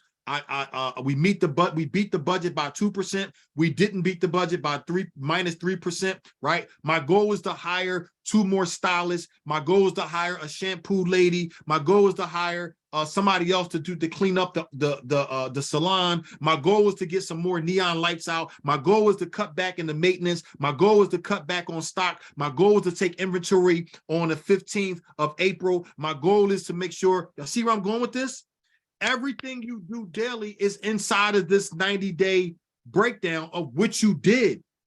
So that way, when you go to the bank to get funding, guess what? The bank is gonna be like, okay, so you've been beating your financial goals within the last 90 days, within the last year and a half. Yes, it's right here. Here's the other thing. It's gonna help you stay organized. Because every 90 days, you're looking at your book. Every 90 days, you're putting something inside of this book, right? And when you're putting the stuff in the book, you're going to stamp it, you're going to sign it, and if there's a witness, you put a witness there, you put it inside your book. This is going to make you more proficient as a business owner to graduate to become what? An investor. How can you fire yourself if you can't even explain what your business do? You got it all in the book. You got it all in the book. Now, here's a cheat code that I do. Because some people are like, I don't know what to say. When it's time for me to take notes, what am I going to do? Right? So let me tell you what I do. I don't know if y'all can see this. You see this? I write notes every day. Every day. And this is just 2 days of notes right here. I write notes every day of my businesses. Every day. You know why? Because when I'm sitting down on the throne, when I'm sitting down relaxing, when I'm sitting down and something hits my brain, I stop what I'm doing, I pull out my phone, I go to my notes, I write the business. Bam, bam, bam, bam, bam. Oh, I got an idea for my business. Bam, bam, bam, bam, bam, bam. Right?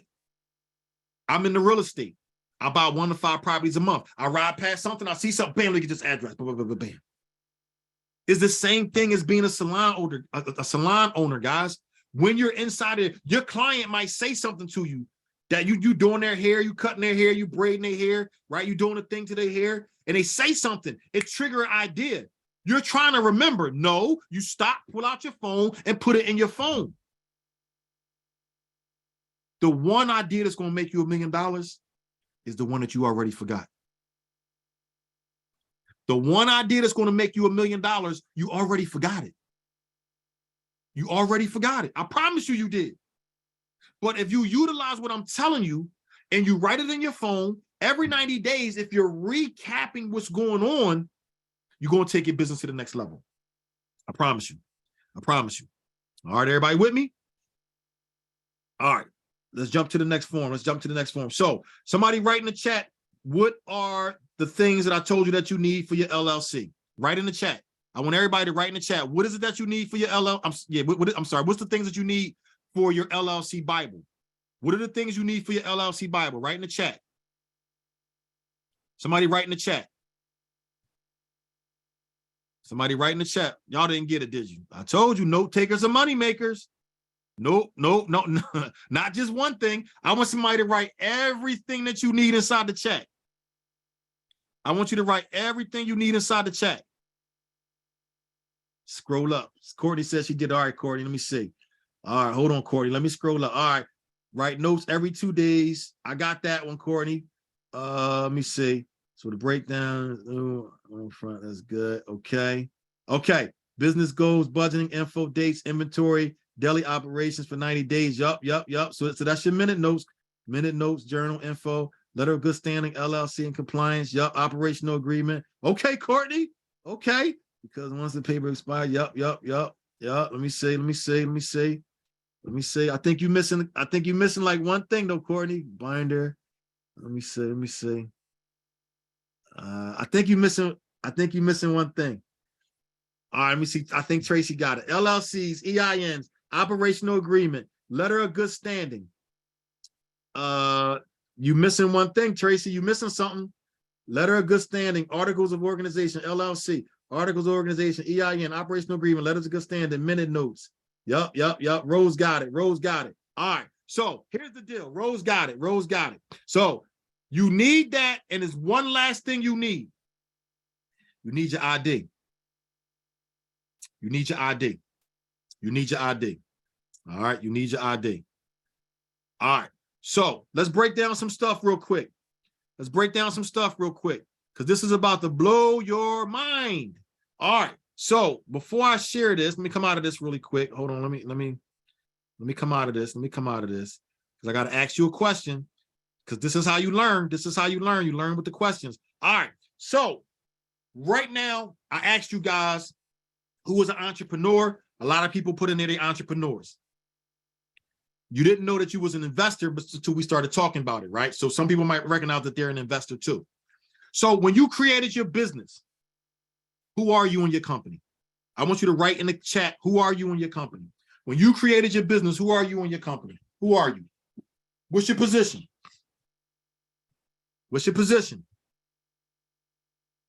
Write it in the chat. What's your position?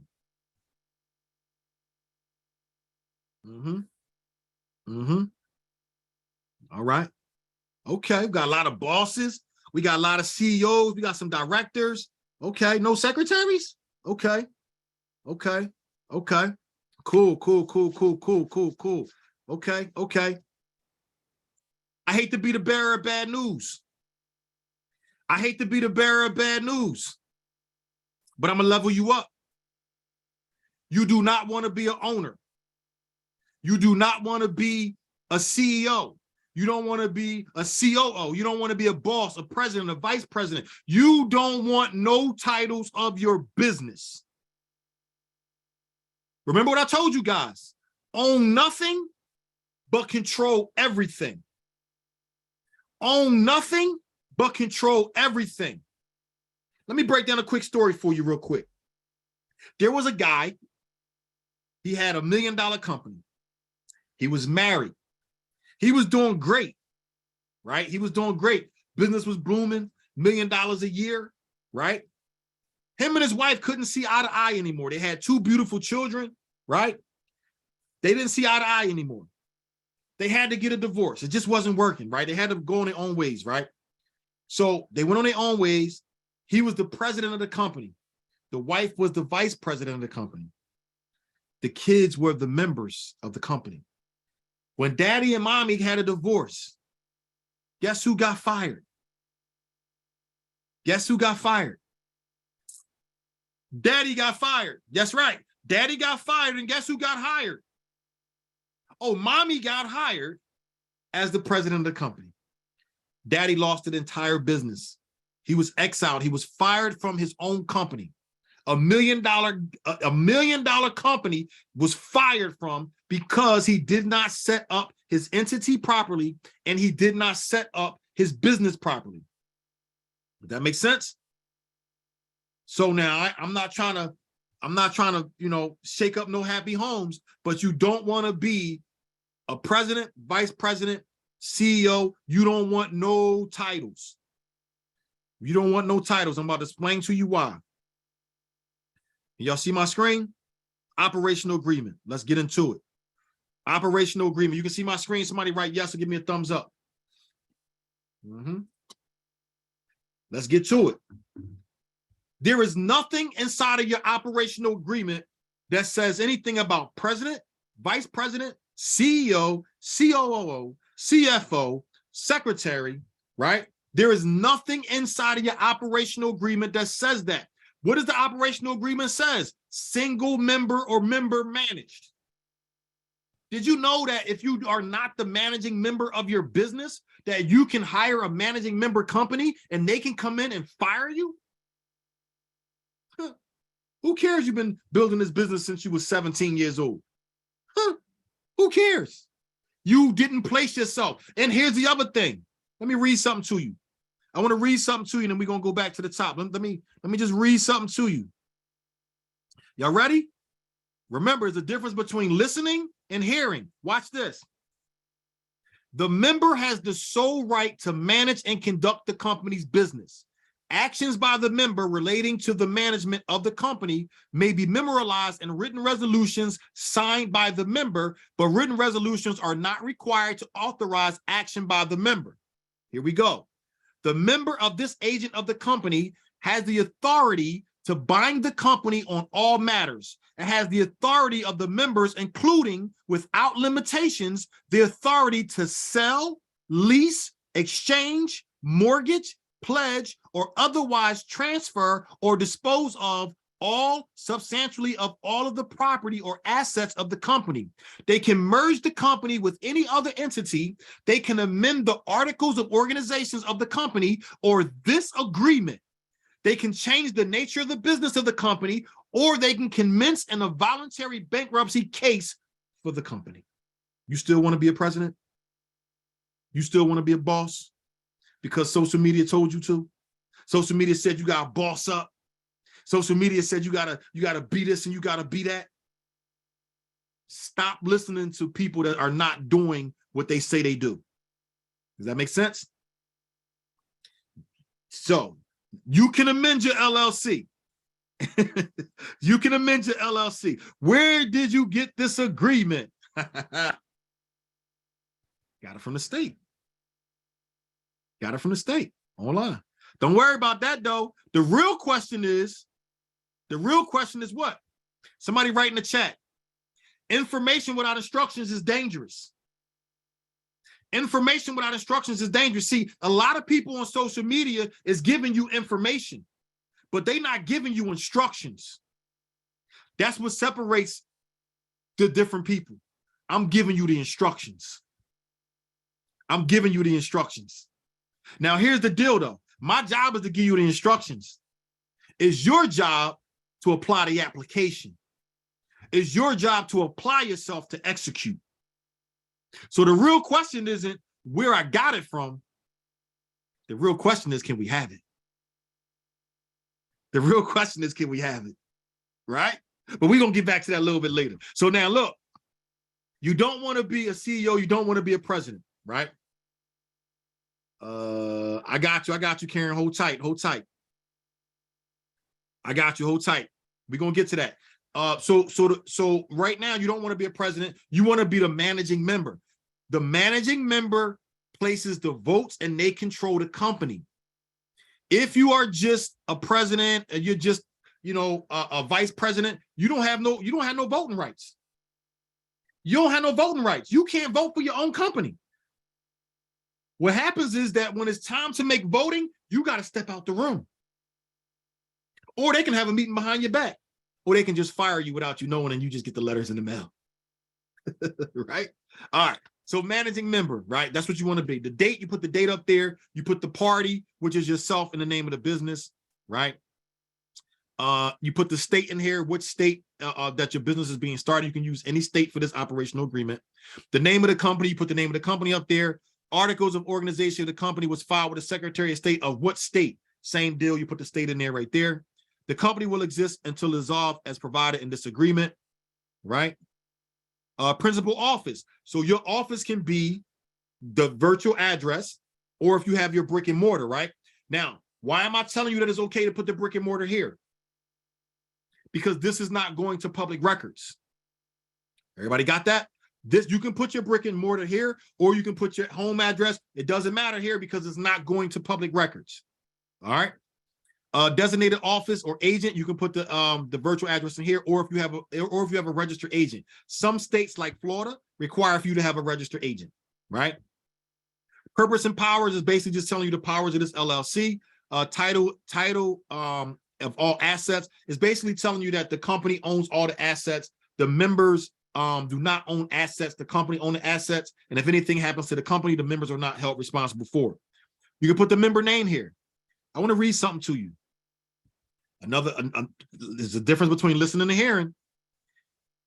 If the member will cease to become a member of the company upon the member's death, incompetency, or bankruptcy, or upon assignment of the member's entire membership interest, unless there are one or more of the members of the company, the person who is the holder of the member's interest immediately after the member ceases to become a member will become a member. If there are one or more of the members of the company at the time the member ceases to be a member, the person who's the holder of the member's interest immediately after the member ceases to become a member will become a member. Only with the consent of the other members. Did everybody get that? I know it sounds a little confusing, but let me just break it down. Let me break it down. You have a company. You're a member of a company, or you have a JV deal. You got a JV deal. You and another partner, y'all came together, y'all opened up a salon. Your partner passed away. Your partner had a spouse. Your partner had children. The children want to get the asset membership that their mom or dad owned with you. Your kids decide not to vote them in. Ooh, I think I said something. Let me repeat what I just said. You have a partnership, JV deal. God calls you home. You're in a better place now. You have children. In your will, you said that my kids will get 50% of the business that I own with my JV partner. Your JV partner get wings and get called home.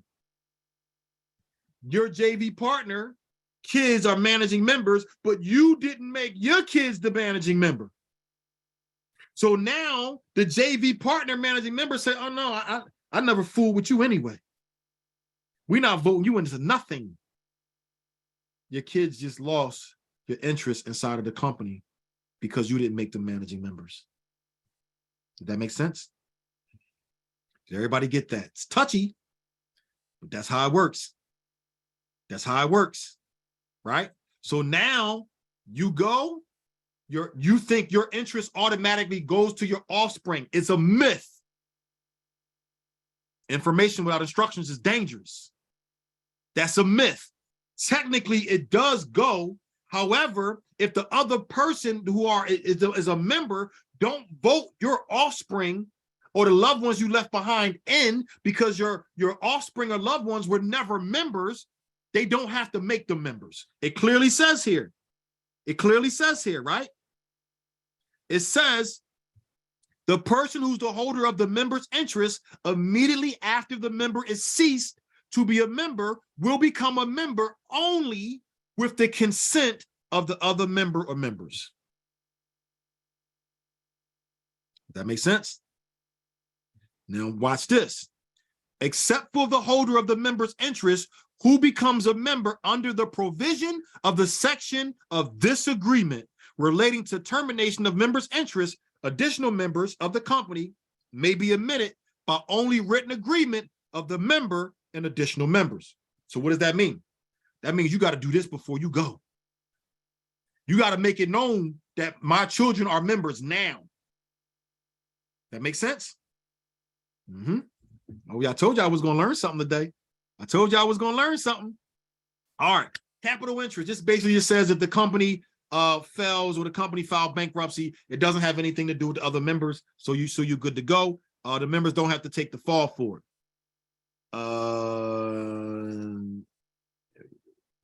Yes, I'm gonna talk about that. I'm gonna talk about that. Nat Mill, I'm gonna talk about that. I got you. Additional contributions. No interest or capital. This just means no interest will be paid on the capital contributions. Capital account. This basically means that you can't cross mingle your money. You got to have a business account, guys. If you're running your salon, right?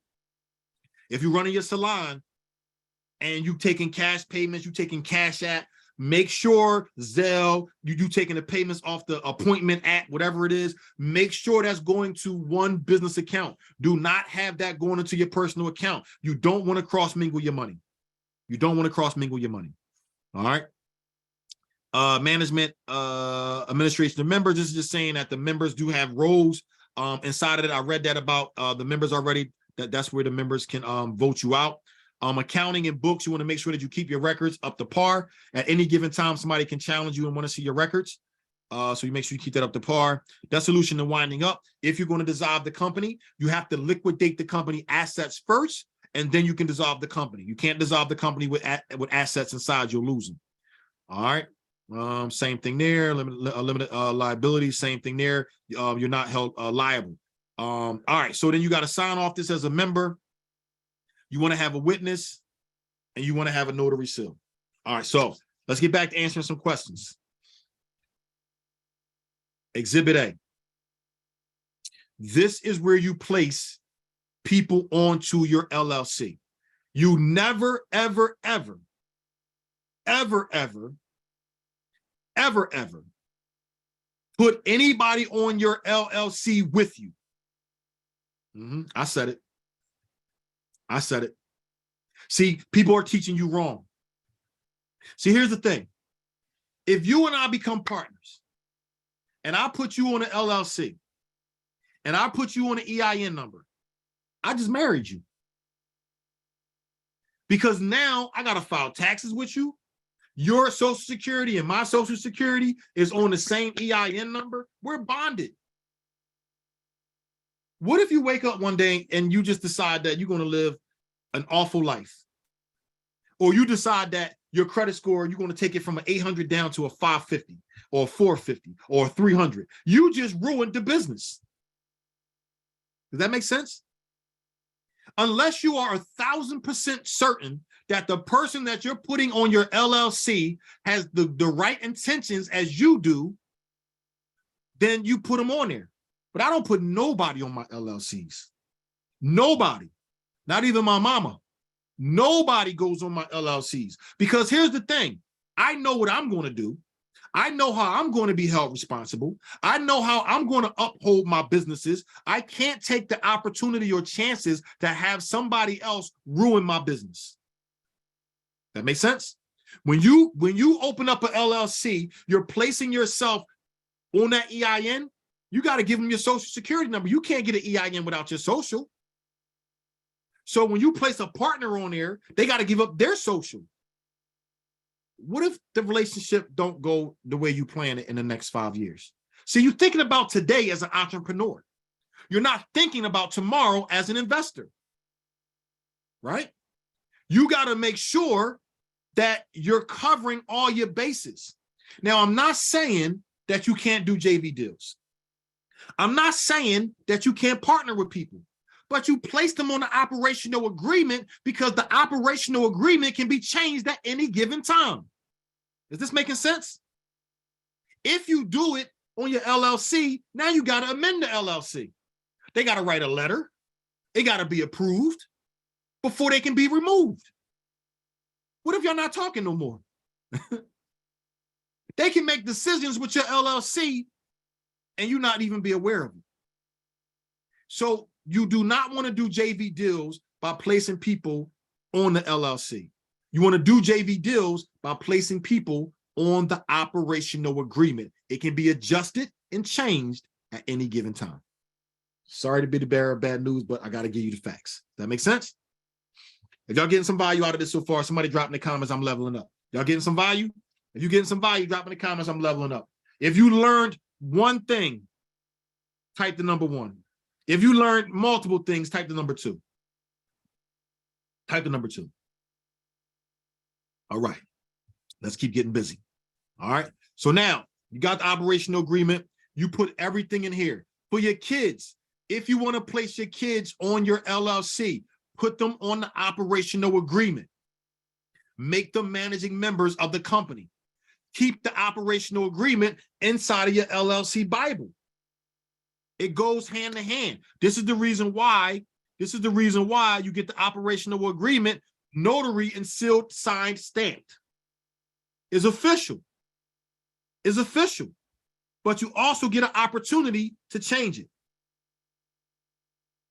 That's right. That's right. Courtney got it. That's right. You can change the operation. They acting funny. Oh, you getting funny? Cool. Let me go ahead and just redo this operational agreement real quick. Call my notary. Slide on over real quick because you can get you what is it called? An on-call notary or a traveling notary, right? Pull up. I got about 8 pages to get stamped.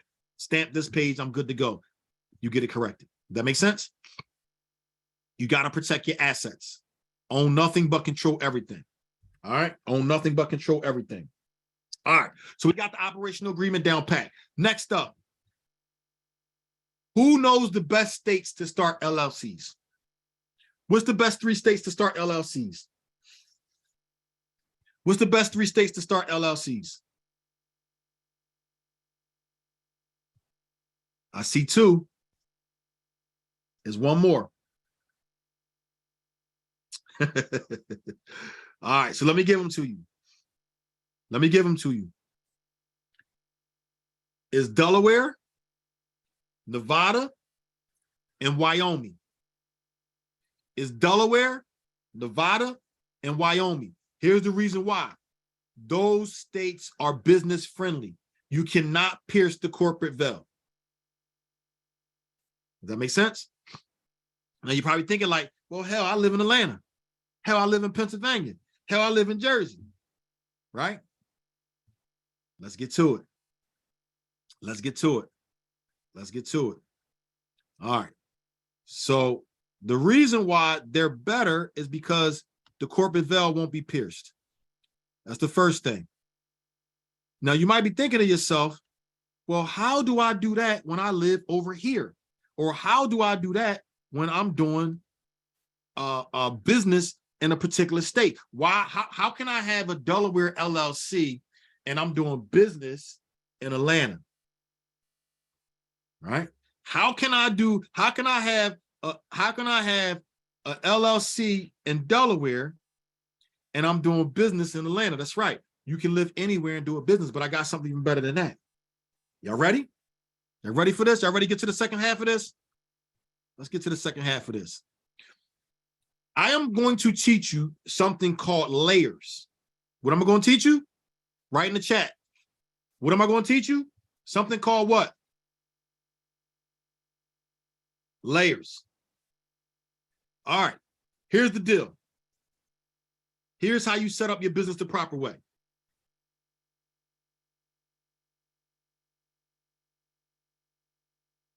You're going to start with a trust. The trust is going to own a LLC. Your first LLC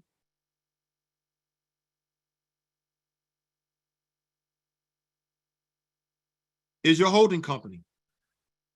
Trust, LLC, which is a holding company. The holding company will own the rest of your LLCs, what are called cells.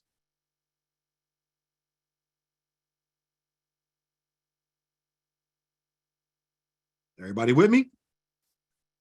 Trust, holding company, LLCs, which are cells. Your trust can be wherever you want it, right? Because you can't pierce a trust. The LLC holding company will be Delaware, Nevada, or Wyoming. That company will own your LLC salon in Atlanta, Florida, Texas, wherever you at. That makes sense?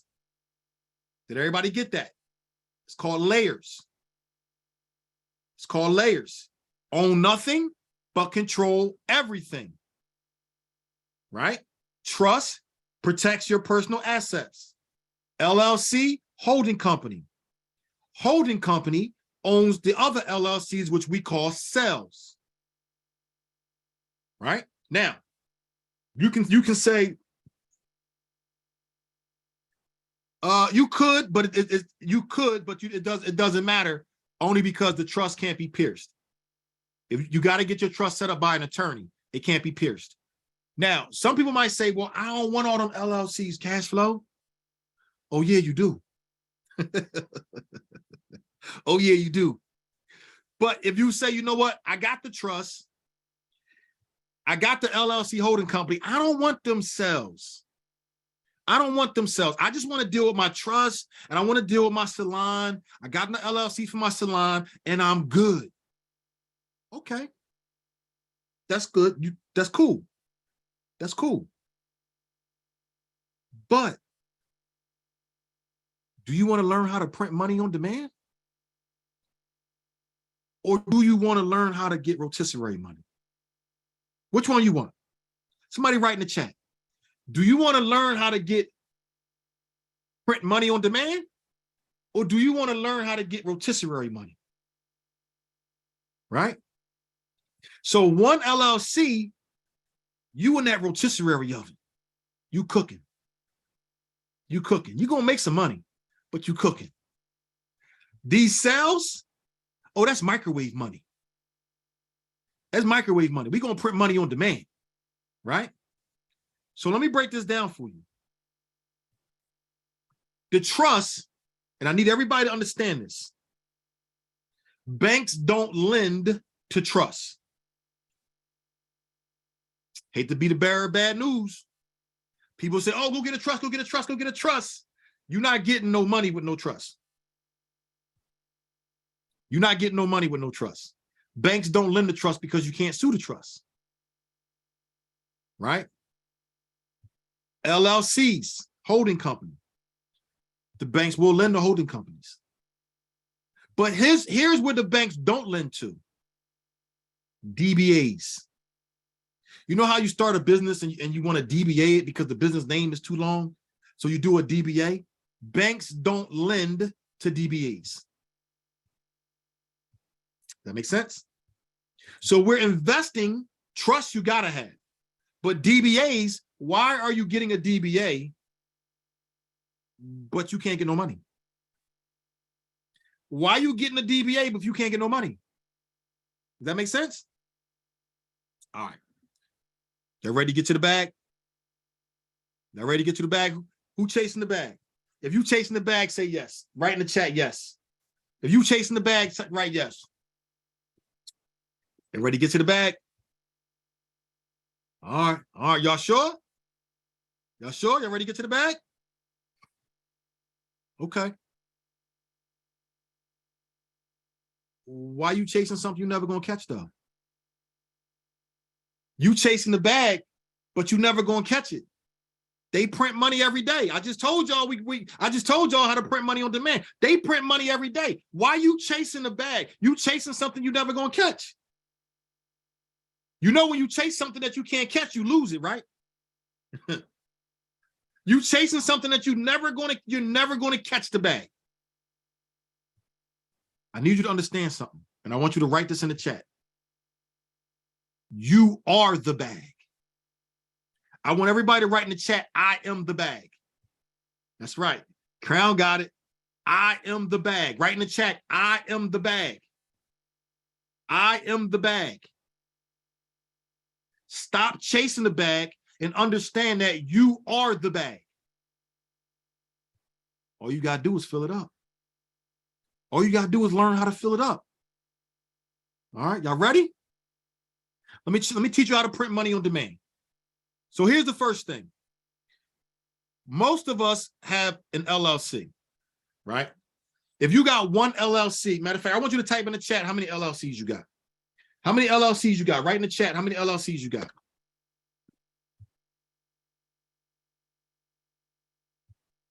1, 2, 1, 2, 1, 2, 1, 2, 1, 2. Okay, cool.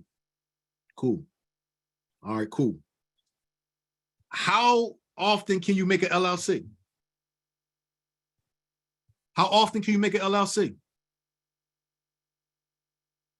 Every 24 hours, every day. That's right. That's right. Right? Now watch this. Most people have an LLC, and we're just going to call it your business. We're going to call it your business. Right? Here's where we drop the ball. Because inside of your business, you do a lot of other business. That makes sense? Inside of your business, you do a lot of other business. But you block your bag. Ooh, I think I said something. Inside of your business, you do other business and you block your bag. Let me show you why. Every business, you talk to somebody. Every business, you talk to somebody. So what you need, every business, you need a consulting company. So you're going to pull a consulting company out of your business. So if you do hair, right? Miss Atlanta Hair Doctor, right? She does hair. So guess what? She's going to have Atlanta Hair Consulting Company. Did y'all get that? Atlanta Hair Doctor, she does hair. That's the name of her salon. She also goes, now she's going to have Atlanta Hair Consulting Company. Outside of that, she's also going to have, right? Atlanta Hair Cleaning Company. Because somebody got to clean that shop. So why not you get the money for cleaning the shop? Somebody got to clean that shop, right? Outside of that, guess what? She's probably going to teach you about opening up a shop, right? So now you got an LLC, you can call it teaching company. I'm sorry, you call it a mentorship, right? But you're going to be doing some teaching, still coming out of that same business, right? Also, inside of that business, guess what you're going to have? You got supplies, right?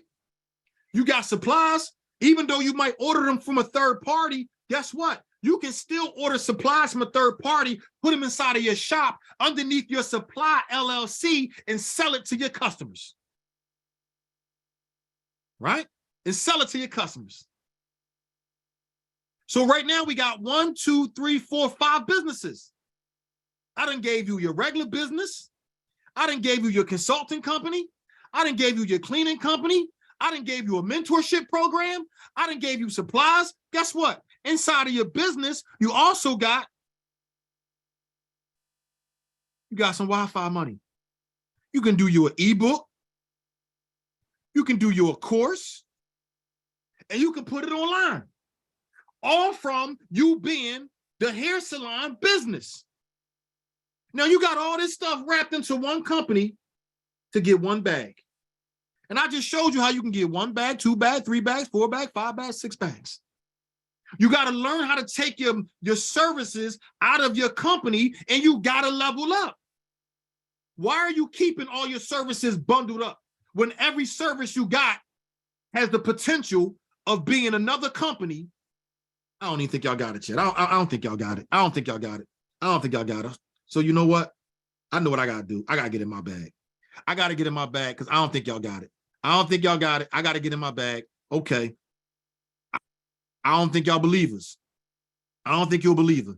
Watch this. I don't think you're a believer. I don't think you're a believer. Watch this. LLC number 1. This is your business. Your business is LLC number 1. What if I told you LLC number 1, if you was in business for 2 years or a year to 2 years, LLC number 1, you can go to the bank and go get you $50K in a business line of credit. We're going to just call that a block. But see, you was going to stop right there because all you had was your business. All you had was one LLC. But I just gave you 1, 2, 3, 4, 5, 6. I gave you 5 more businesses. So now you got LLC number 1. You're going to get a 50K block. You're going to get a 50K block, right?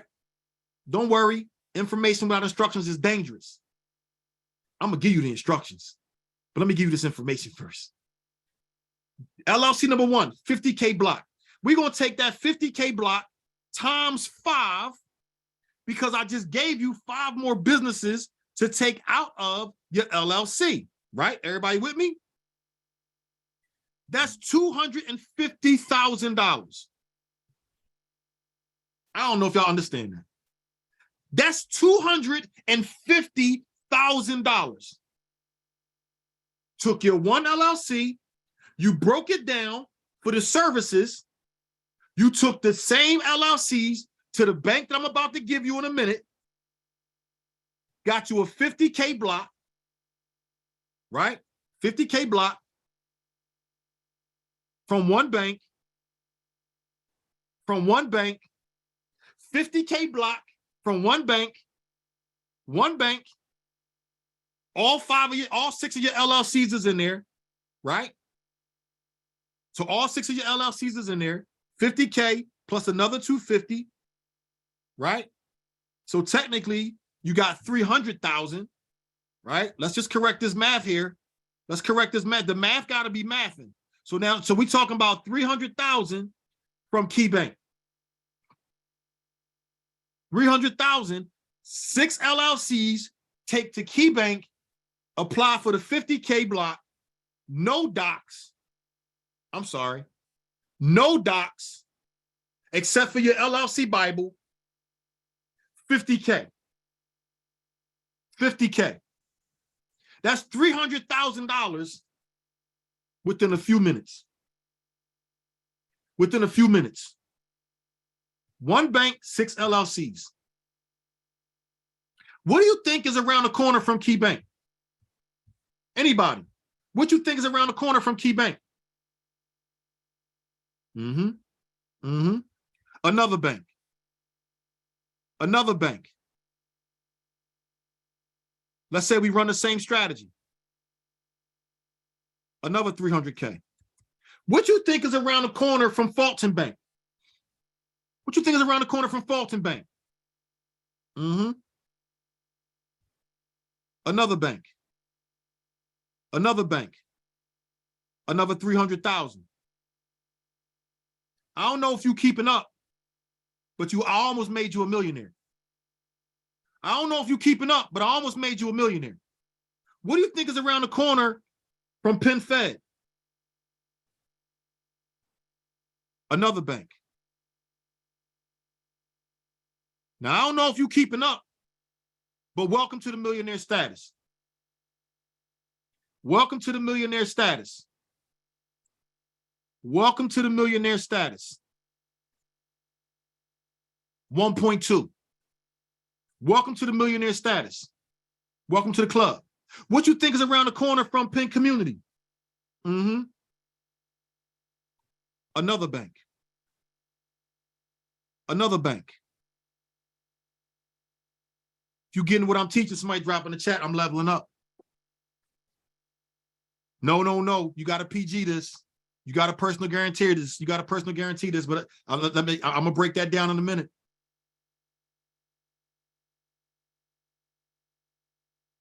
Another bank. What you think is around the corner from Truist? What you think is around the corner from Truist?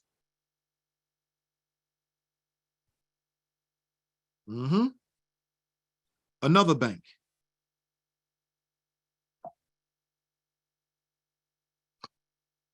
What you think is around the corner from Chase Bank?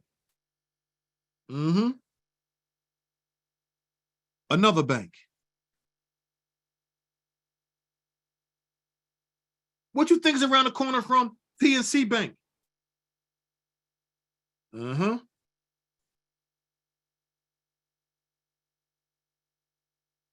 Another bank.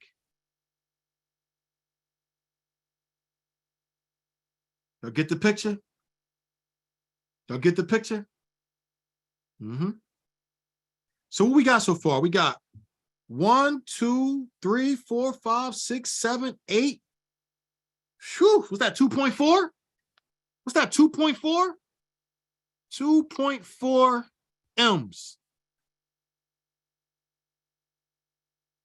I still don't think y'all believers. I still don't think you believe me. I still don't think you believe me. So let me just, let me address a couple things real quick. So I know a lot of people tell you that you want to go get funding without being a PG. They tell you that don't sign for the money. Don't sign for the money. Let me just stop sharing my screen for a minute, because some people say don't sign for the money. You don't want a PG. Can I give you some bad news? Can I give you some bad news? Happy news, but bad news. Information without instructions is what? Information without instructions is what? PG means personal guarantor. That means that you're signing that you're going to guarantor this money. Now, some people are going to tell you, oh, don't do that. Just go get you a DUNS number. Go get you a PAYDAX number. Build up your business profile on the other side. Can I share something with y'all? The next time somebody say that, say, leave me alone. And here's what I want you to say to them. If I get me a DUNS number, which is a third-party entity that 90% of these banks that I just gave you don't even recognize DUNS numbers. They don't even look at the DUNS number. And they don't look at the PAYDAX. I don't know if I should tell y'all this. I don't know if I should tell y'all this. Should I tell y'all this? I don't know if I should tell y'all this. Somebody write EIN in the chat, please. Somebody write EIN in the chat, please. If you use your EIN number and your DUNS number, what's attached to your EIN number? What's attached to your EIN number? Did somebody tell me? I don't want to be the bearer of bad news, y'all. But you're using your social anyway. You're using your social anyway. So when they tell you to use a DUNS number and they tell you to use your EIN, your social security number is attached to your EIN. Do you think the IRS don't know? You think they don't know? All right, let me get myself together. Let me get myself together. Let me get it together. Because I hate to be the bearer of bad news to some people sometimes. Your EIN number is attached to your social. So you trying to play rotisserie money by not using the PG because somebody told you on social media to use your EIN number, to use your DUNS number, to use your PAYDAX 80 score number, but your social security number is attached to your EIN. Who you think you fooling? Don't pay that money back and see who they... Hey, I know you only use your EIN, but we know that you know that we know that you know that your EIN is attached to your social. Run that money in. Come on, y'all. Come on. What I tell you guys, some people look, but they don't see. Some people hear, but they're not listening. Your EIN is attached to your social security number. Go PG that money. You PG in it anyway. You PG in it anyway. And when you use your EIN and your DUNS number, you're not getting $100,000 to $200,000, $300,000, $400,000. You really think the bank gonna give you $300,000, $400,000 and not have you put your name on something? All right, let's get back to it. let's get back to it. I get a little emotional when I know that there's some people out there that's be teaching some stuff that they're not really telling y'all the real thing. They're not really telling y'all the real. Oh man, I'm sorry, y'all. I just get real emotional with the truth. I get real emotional with the truth. All right, so look, let me get in here. So now we got 2.4 million, right? We got 2.4 million, and this is business lines of credit. This is business lines of credit. Now I gotta go to the next screen because I'm all tapped out here, but I'm not going to erase this so you guys can see it. All right, now watch this. We're gonna start up here fresh. I showed you guys, if you go to the different banks, 2.4 million in a block, right? Now watch this. If you get approved at a block, now somebody asked a question, I didn't ignore you, I got you. They said, hey, am I going to get the 50,000 for every LLC? It depends on your profile. Now, let's hypothetically say you get 50 for 2 of them, you get 40 for 2 of them, you get 30 for 2 of them, you get 15 for another. You still got the bag. You still got the bag. You might not get 50, you might not get 2.4 million. What if you only get 900,000? What if you get 500,000? What if you get 200,000? Hell, what if you only get 100,000? Who knows the beauty of this? Who knows the beauty of this? If whatever you get approved for the block, you're going to go right back to the same banks and you're going to ask for the business credit card. You're going to ask for the business credit card. So now we got LLC number 1, right? The business credit card takes you up to 25K, right? So you got LLC number 1. You're going to go to bank. You're going to go to bank 1, right? And you're going to take all your LLCs there times 6, right? All your LLCs there times 6. So we got 25,000 times 6. You got an additional 150,000 in credit card funding. 150,000 in credit card funding, right? One LLC went to 6 banks, right? One LLC went to 6 banks, right? And I think I gave you 1, 2, 3, 4, 5, 6, 7, 8. I gave you 8 banks, really. So let me go back and let's do the math. One LLC went to 8 banks times 8 is 200,000. One LLC, 8 banks, 200K in credit cards. Now, we had 6 LLCs.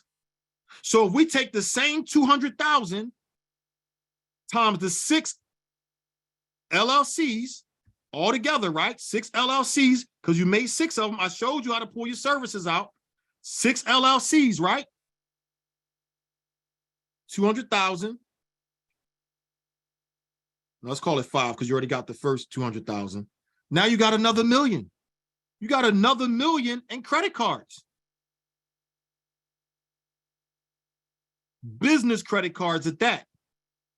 Who knows the beauty of business credit cards? Business credit cards don't report to your personal profile. So the $1 million in debt is not even showing on your personal profile. The 2.4 in the block is not even showing in your personal profile. So altogether, if you tapped out completely, you'll be at $3.4 million. $3.4 million. Y'all still with me? You still with me? Everybody still with me? If you're getting what I'm teaching and you're getting some value, somebody say I'm leveling up. If I told you that you was going to learn something different, somebody say I'm leveling up. Right? 3.4 million. 3.4 million. Now, I got to let y'all in on a little secret. My name is Calvin Cannon Jr. And my friends call me Cash Flow. But my investor friends, they call me Mr. Financially Dangerous. And I got to share a little secret with y'all, if it's okay.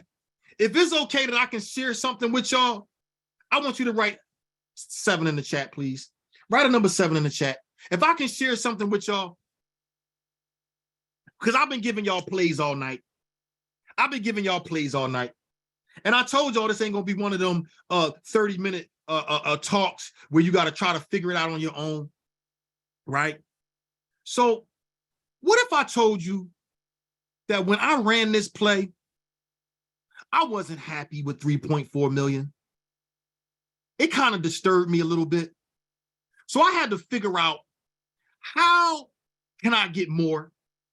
How can I get more? So what I thought about, and I said to myself, is that if the bank gave me a 25K credit card, I know that the bank have multiple credit cards. So I'm going to go back to the bank and I'm going to say, hey, business banking manager. I think I said something. I'm going to go back to the bank and I'm going to talk to the business banking manager. You see, because the branch manager can't do nothing for me. See, I ain't looking for no job. And the branch manager takes care of the tellers, the money, and the schedule and customer service. I need to talk to somebody that's talking to the underwriter. I need to talk to somebody that has the relationship with the underwriter. That's the business banking manager. See, I don't want to just talk to nobody because I'm somebody. So I need to talk to the person that's somebody that's in the bank that's going to make sure that we build a relationship. Does that make sense? So when I go back to the bank and I ask for the business banking manager, I'm going to say, listen, Miss Alana from Truist Bank, Miss Alana from Truist Bank, you know what? Let me see something. Because I think the last time that I talked to Miss Alana from Truist Bank, she told me, stop giving out information without instructions, right? So I want to make sure, let me make sure I can give Miss Alana information here, because I think somebody want this bag. I'm not sure, but I mean, she told me to give her a call at 856-303-0100. And just tell her that Calvin Cashflow Cannon sent you. Okay. All right. So when I go back to Truist Bank and I talk to Alana, right? And I say, Alana, I know that you have the 25K credit card that you just approved me of, but I also know that I would like to take my 25K credit card and I would like to put 15K on the Business Plus card, right? That I can get the points. And then I want to put 10K on the Platinum card through Truist Bank, which is going to total me of 25K, because that's the 25K that you approved me of, right? And then I'm going to wait 90 days. I'm going to wait 90 days. I'm going to use some of the money. Then I'm going to pay the money back. Then I'm going to wait 90 days. Then I'm going to call Miss Alana back at Truist Bank at 856-303-0100. And I'm going to ask for an increase. Because, see, I know that the credit card maxes out at 25, but if I split the card into two, I don't know if anybody listening to me. If I split the card into two, and then I go back and get an increase every 90 days until I get the two cards that split into two from 25K to now 50K, I think I just leveled up again. I don't know about y'all, but I think I just leveled up again. If you're getting what I'm just teaching, somebody write in the comments, I'm leveling up. If this is too much for you, just tell me to quit and we can just end the Zoom right now. I'll just sign out the Zoom right now. But if you're getting this, I want you to write in the comments, I'm leveling up. So now we just took the credit cards, we split them in two. So instead of having 25K for one card, I'm gonna get two cards and I'm gonna level them up every 90 days until I get to 50K.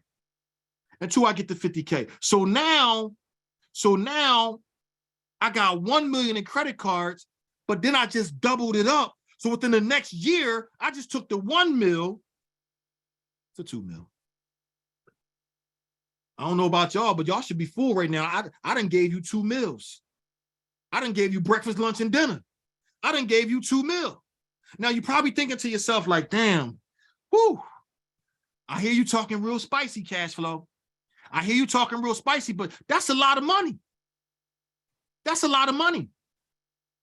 But what you think the beauty is of this? Who knows the beautiful thing about having almost $4.4 million? What's the beauty of having almost $4.4 million? Does anybody know? What's the beauty of this?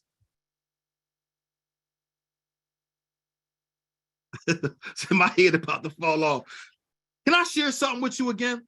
I mean, is it okay that I keep dumping dropping these gems on y'all? I mean, because if it's not, if this is too much for you, please let me know, and I'll just stop right here. But if it's okay that I can keep dropping these gems on y'all, somebody drop some diamonds in the chat. Just drop some diamonds in the chat, right? Just drop some diamonds in the chat. Because the more energy you got, the more gems I drop. The more energy you got, the more gems I drop. You know the most beautiful thing about this? You know the most beautiful thing about this?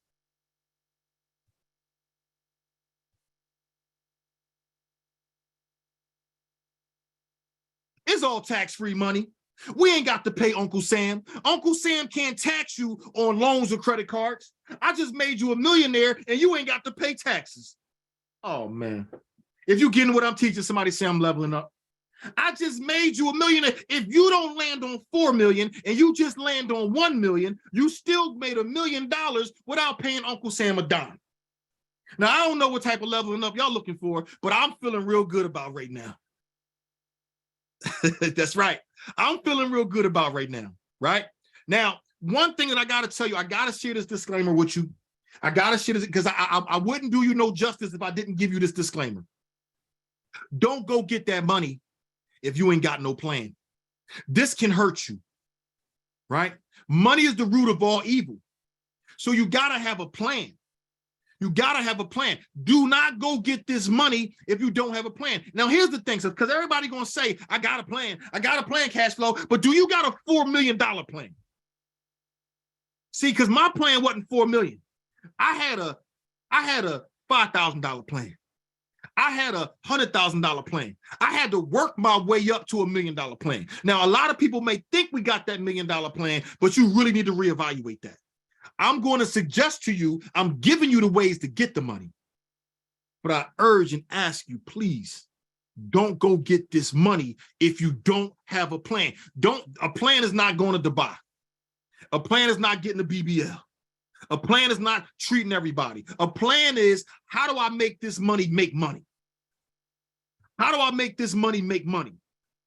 So I'm going to give you a few of my plans because I know sometimes we say we got a plan, but we're not really sure what the plan really need to be, right? So I'm going to make sure that I give you some plans and some strategies before we get out of here. All right. I'm going to make sure. All right. So here's the deal. All right. So we got a question here. Okay. All right. So I'm glad you said that. Who said that question? Let me see. Who said that? Nat Mill. So I got to give you some specifics here. In order to get this strategy that I gave you guys, your credit score has to be a 700. I know you probably hating me now. Like, come on, man, you gassed me all up. You got me all gassed up. And now you're going to tell me I got to have a 700? So now, yeah, you got to have a 700. And most likely your credit score got to be, your credit profile got to be strong. You got to have some revolving on there. You got to have some long-term credit. You got to have some mid-term credit, right? I know you're probably mad at me right now, right? Like you all hype. You just like the rest of them entrepreneurs, people on social media. You all hype. You gas me all up to pop my balloon with a pen, right? I'm different. I'm not them. I'm not going to gas you up. I'm not going to gas you. I'm going to give you the facts, though. You got to have a 700 credit score. You got to have a strong profile. Your LLC needs to be 2 years old, at least, minimum. Is anybody mad at me? If you mad at me, write in the chat, I'm mad at you. Just write in the chat, I'm mad at you. If you mad at me, say right in the chat, I'm mad at you. Be honest. No, I want you to be honest. Because if you mad at me, I got to give you something to make sure you don't stay mad at me. So if you mad at me, I got something for you. All right, nobody mad? All right, cool. Okay, cool. Nobody mad? Nobody mad? Okay, I'm very pissed. Okay. So y'all getting it now. Remember, there's a difference between listening and hearing. So if you're mad at me, I understand and I apologize. If you mad at me, I understand and I apologize. But here's the deal. I'm not them. I'm not going to gas you up and give you information that you can't execute. I'm not going to tell you that you can become a millionaire and then I hit you with the whoop, whop, wham and give you, oh, the instructions is you need this, this, and this, but you don't fit that portfolio. Right? You don't fit that portfolio. But watch this, y'all. I'm here to make you win. I'm here to make sure you win. Right? I'm here to make sure you win. So we're going to win. Can we win together? Can we win together? Because I'm going to make sure you win. Y'all remember this? Who knows what this is? Y'all remember this? Y'all remember this? Who knows what this is? Somebody write in the chat what this is. Somebody write in the chat what this is. Y'all remember this? Somebody write in the chat 95/5. Somebody write in the chat 95/5 because we're going to win. See, here's the thing. You only lose when you quit. You only lose when you quit. We're going to win here, right? So if you don't have a 700 credit score, somebody on one of these devices got it. You need to check your top 5 people that's in your circle. You don't have to have the 700 credit score. Hell, you ain't even got to have the LLC for 2 years. You ain't got to have that. You ain't got to have none of that. What you got? Who knows what you have? Who knows what you have? If you ain't got the 700 credit score and you don't have the LLC, what do you have? You got the information. Information without instructions is dangerous. You got the information. You ain't got to be able to execute. You ain't got to be able to run this play. You got the information. I gave you the tools for your toolbox. You got the information. So guess what you're going to do? Guess what you're going to do? Guess what you're going to do? Let me tell you what you're going to do. What you're going to do is you're going to call everybody. You're going to send out a group text to everybody that's in your phone. And here's what you're going to do. You're going to text everybody in your phone, your loved ones, your boos, your 20 bears, your kings, your queens, your boo bears, the people that you call that you love, your kids, your children, your grandmoms, your aunts, your uncles, your nieces, your nephews, everybody that you say that you love, that you talk to every day on this device. You're going to send them a text message. And you're going to say, listen, y'all, I was on a Zoom last night, and this dude, cash flow, blew my mind.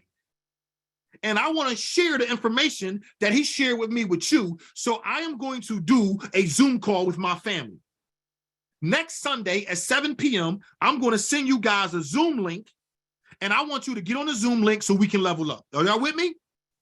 And you're going to get some people to say, yeah, I'm with you. You're going to get some people to be like, what's this all about? What are we going to be talking about? I said we're going to level up. Level up about what? Delete them. Because they ain't ready. Delete them. Just get them out of your phone. Because remember, the people on your phone are two things. They either deposit or they withdraw. And every time you put a name in your phone, you need to put a little comment down where it says company. You got to put their value there. This person is an asset. This person is possibly a liability. And see, with your liabilities, you want to put them on the list of filters that they can only call you at a certain period of time of the day because you don't need to be talking to no liabilities too much. Does that make sense? So everybody that's in your phone, I want you to go back and I want you to label them asset or liability. And the liability got 2 weeks to become an asset or they get deleted. That makes sense? And I will send them a text. Listen up, you got 2 weeks to level up to an asset or you will be going as a liability. So I want you to send a text out to everybody in your phone that you love. Hey, next Sunday at 7 p.m., we're going to have a Zoom call and I'm going to show you guys how to level up. The first person that says, what's this all about? Don't even explain it to them. Just delete them. You're not coming. Uncle James, you don't listen. You hear me, but you're not listening. Remember, there's a difference between listening and hearing, right? Everybody that says, okay, cool, I'm available. You're going to go on Zoom, open up a free Zoom account. It's free. Free 99. You're going to send a link to everybody. When you get on that link with everybody, you're going to have some conversation. And here's how your conversation is going to go. I'm Becky. You still got that 700 credit score? Yes, I do. Uncle James, you still got that LLC that's 2 years old? Yes, I do. Bet. Nana, you still got that LLC that's 15 years old? Yes, I do. You know Nana got that. Uncle James, you still got that 800 credit score? Yes, I do. Guess what you're going to do? Guess what you're going to do? 95/5. You're going to take the person who has the 700 credit score and you're going to marry them together with the person who has the 2-year or more LLC. You're going to give the person with the 700 credit score 95% of the company.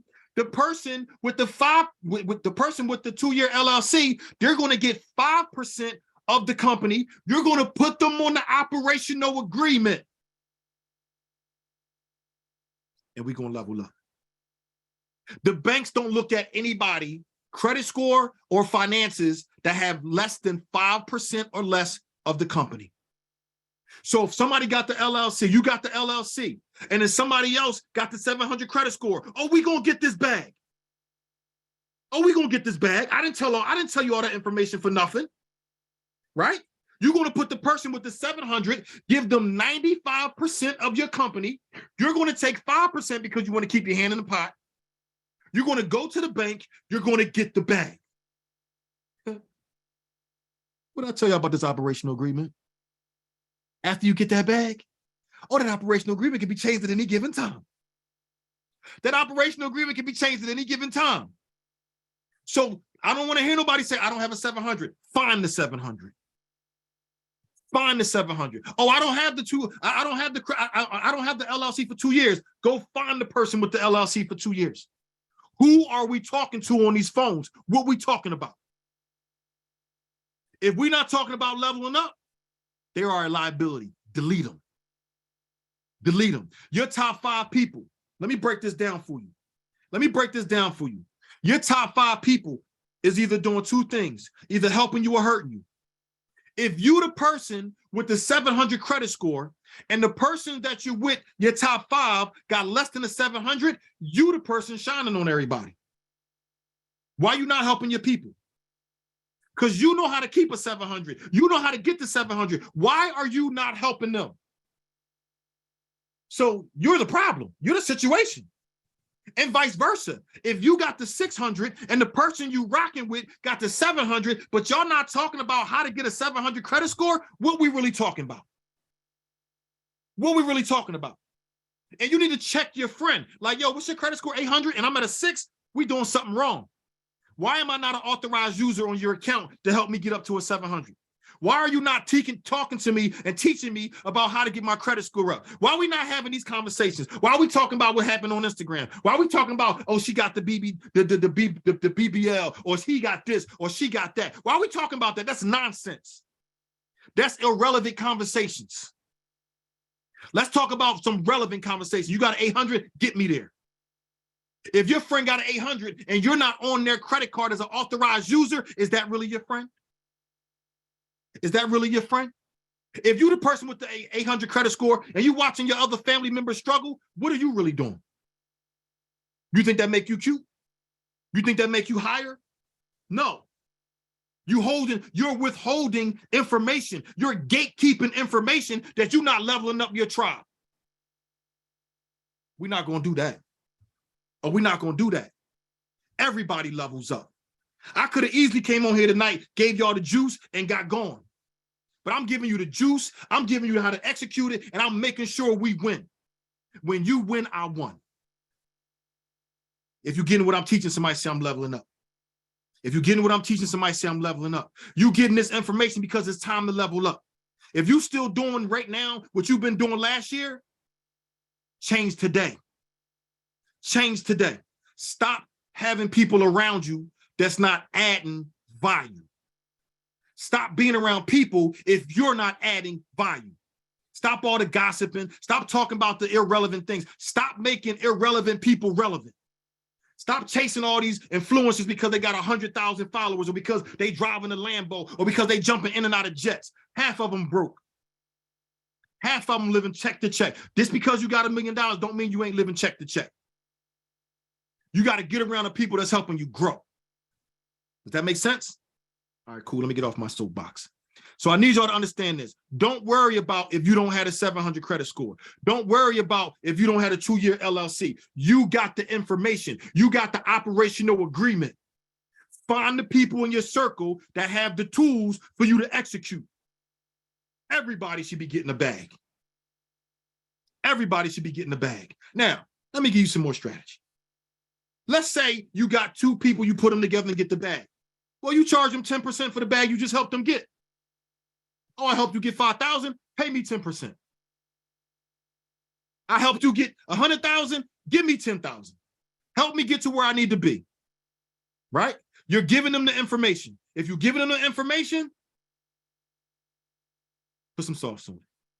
Is that making sense? But use your operational agreement. This is why this operational agreement is so powerful. It's going to get you where you need to go. All right, is that good? All right. Now, before I go any further, I still know there's some people that might be like, I ain't got no family and friends cash flow. It's me, myself, and I. And my credit scores are 600. All right, bet. All right, bet. Credit score 600. I tell you what. Go tap in the FNBO bank. Credit score only got to be at 600. You still going to get the bag. FNBO bank. They pull from Experian. Tap into NIH Credit Union. Credit score can be a 600. You still going to get the bag. Right? Is you with me? That's 2 banks that pull from low credit scores. Did everybody get it? All right, hope you got it. Hope you got it. I told you we going to win. We going to win. I'm not going to let you leave out of here without winning. I'm not going to let you leave out of here without winning. I'm typing it in the chat because I know everybody didn't get it. I know everybody didn't get it. There's a difference between listening and hearing. All right, so I typed it in the chat. Boom, 600 credit score. All right, where were we? Let me get back here.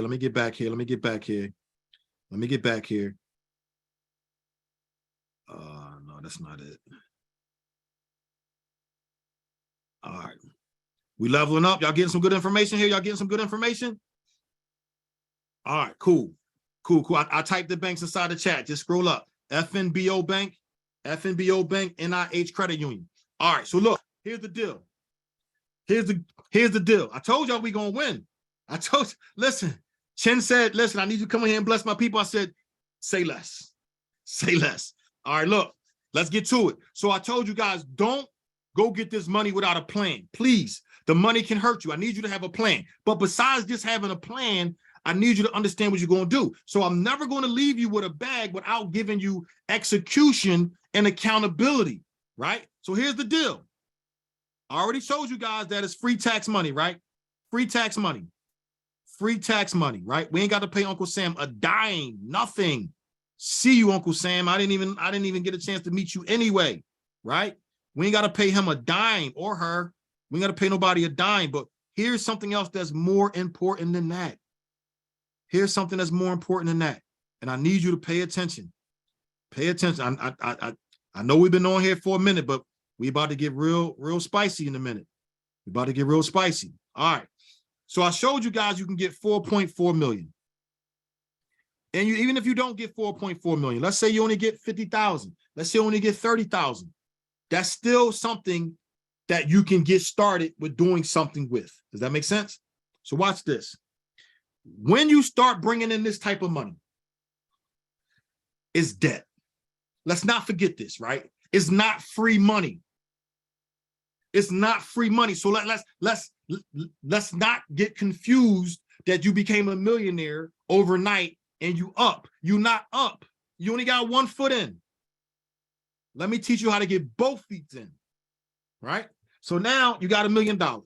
Here's what I want you to do. I want you to open up an IUL life insurance policy. An IUL life insurance policy, right? I want you to open up a $2 to $3 million policy of IUL life insurance. The IUL life insurance is an index policy. Inside of this index policy, you're going to dump whatever money you got in it. Or at least 50% of it. Because I know you're like, oh, come on, cash flow. Damn it. I ain't never had this type of money. Let me hold a little something, right? So let's say you get $1 million. I want you to put $500,000 inside the life insurance policy. Now, this $500,000, you're going to have to let it sit for about 6 months to a year. Now, I know you're probably thinking, I don't know about that. 6 months to a year, but you got a $2 million policy. So once this 500,000 sit inside of that life insurance policy for 6 months to a year, you're going to borrow 1.5 million off the policy. You're going to pay back the bank their 500,000. Now you got a fresh $1 million, and guess what? You just became your own bank. You just became your own bank. You pay back the debt, and now you got your own fresh $1 million. Now watch this. If you miss a payment, who gonna check you? Somebody write in the chat, who gonna check you? If you miss a payment, who gonna check you? Somebody write in the chat, if you miss a payment, who gonna check you? Who gonna call you? If you late on the payment, who gonna call you? Somebody write in the chat, who gonna call you? Who gonna call you? Who gonna check me? The bank not gonna call you, Nat Mill. Remember, you put your 500,000 from the bank inside of your IUL. You pulled out 1.5 million 6 months to a year. You pay back the bank their 500,000. You now have to pay back your IUL life insurance. You have to pay back your IUL life insurance. You have to pay back your IUL life insurance. Who gonna check you? Who gonna call you? Oh, I'm a little late. No problem. I'll get it to you. Now, I am not saying don't pay it back. You have to pay it back, because here's what happens. If your life insurance is $2 million, you take out 1.5 million. If something happens to you, your family only get paid 5 million. I'm sorry, 1.5 million and 2 million, your family only get paid 500,000. The life insurance policy, they do not pay you if you pass away, if you already got the money out. They only pay you for the balance that's in there. But the more money you have back in there is going to continue to compound. Does that make sense? It's going to continue to compound. Everybody with me? This is how you take the money. If you don't have a plan, put it in the IUL until you think of a plan. Let the IUL make your money make money. What I tell you, we going from entrepreneurs and we becoming what? Entrepreneurs work for money. What do investors do? Their money work for them. Their money works for them. Does that make sense? You're going to become your own bank. That's your first strategy. And let me talk about what I love. Can I tell y'all about what I love? Can I tell y'all what I love? Let me tell y'all what I love. I got to tell y'all what I love. Can I show y'all what I love? Oh, man. Y'all ready for this? Y'all ready for this? Are we getting some value tonight? I'm going to give y'all one more gem. We're going to get up out of here. We getting some value tonight? If we getting some value tonight, somebody say I'm leveling up. Somebody say I'm leveling up. It's time for me to give y'all what I love. The other stuff I like. But let me show you what I love. Let me show you what I love. All right. Let me show you what I love. Let me show you what I love. Y'all want to hear about what I love? Y'all want to hear about what I love? Real estate to cash flow, baby. Real estate to cash flow. Let me show you why I love this. So I just showed you how to get the bag. So there's no reason and no excuse on why not to get this real estate. There's no reason, no excuse why not to get this real estate, right? Watch this. Let's say you found a property. Let's say you found a property for $100,000, right? And let's say this property needed $50,000 in work. We're gonna call that rehab. So now you all in $150,000. You can really literally go pay cash for the money I just showed you how to get. But we're not gonna do that because your money's no good. We use the bank's money. Our money's no good, right? Using your money is stinking thinking. We ain't got no stinking thinking around here. We're gonna use the bank's money all the time. OPM.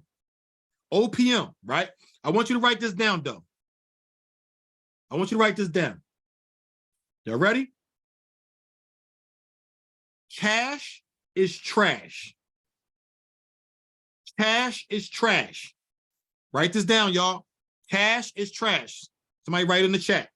Cash is trash. Credit is the cousin of cash. So that means that credit is a trashy cousin. Credit is a trashy cousin.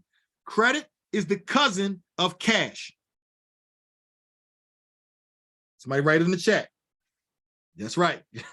Credit is that's right, the trashy cousin. Cash flow is king. Cash flow is king. Now, let me show you this first before I teach you this. I want to teach you guys something real quick. I want tonight, here's your homework for tonight. And I'm going to ask Chin next Wednesday if y'all did this homework. Here's your homework for tonight. I want you to take every monthly expense that you have. If you got rental properties, I'm not talking about that. I'm talking about anything that's not bringing in money. So if you got a salon and you paying rent, but your chairs is paying you money for that rent, I'm not talking about that. That's not a bill because your salon is paying that bill.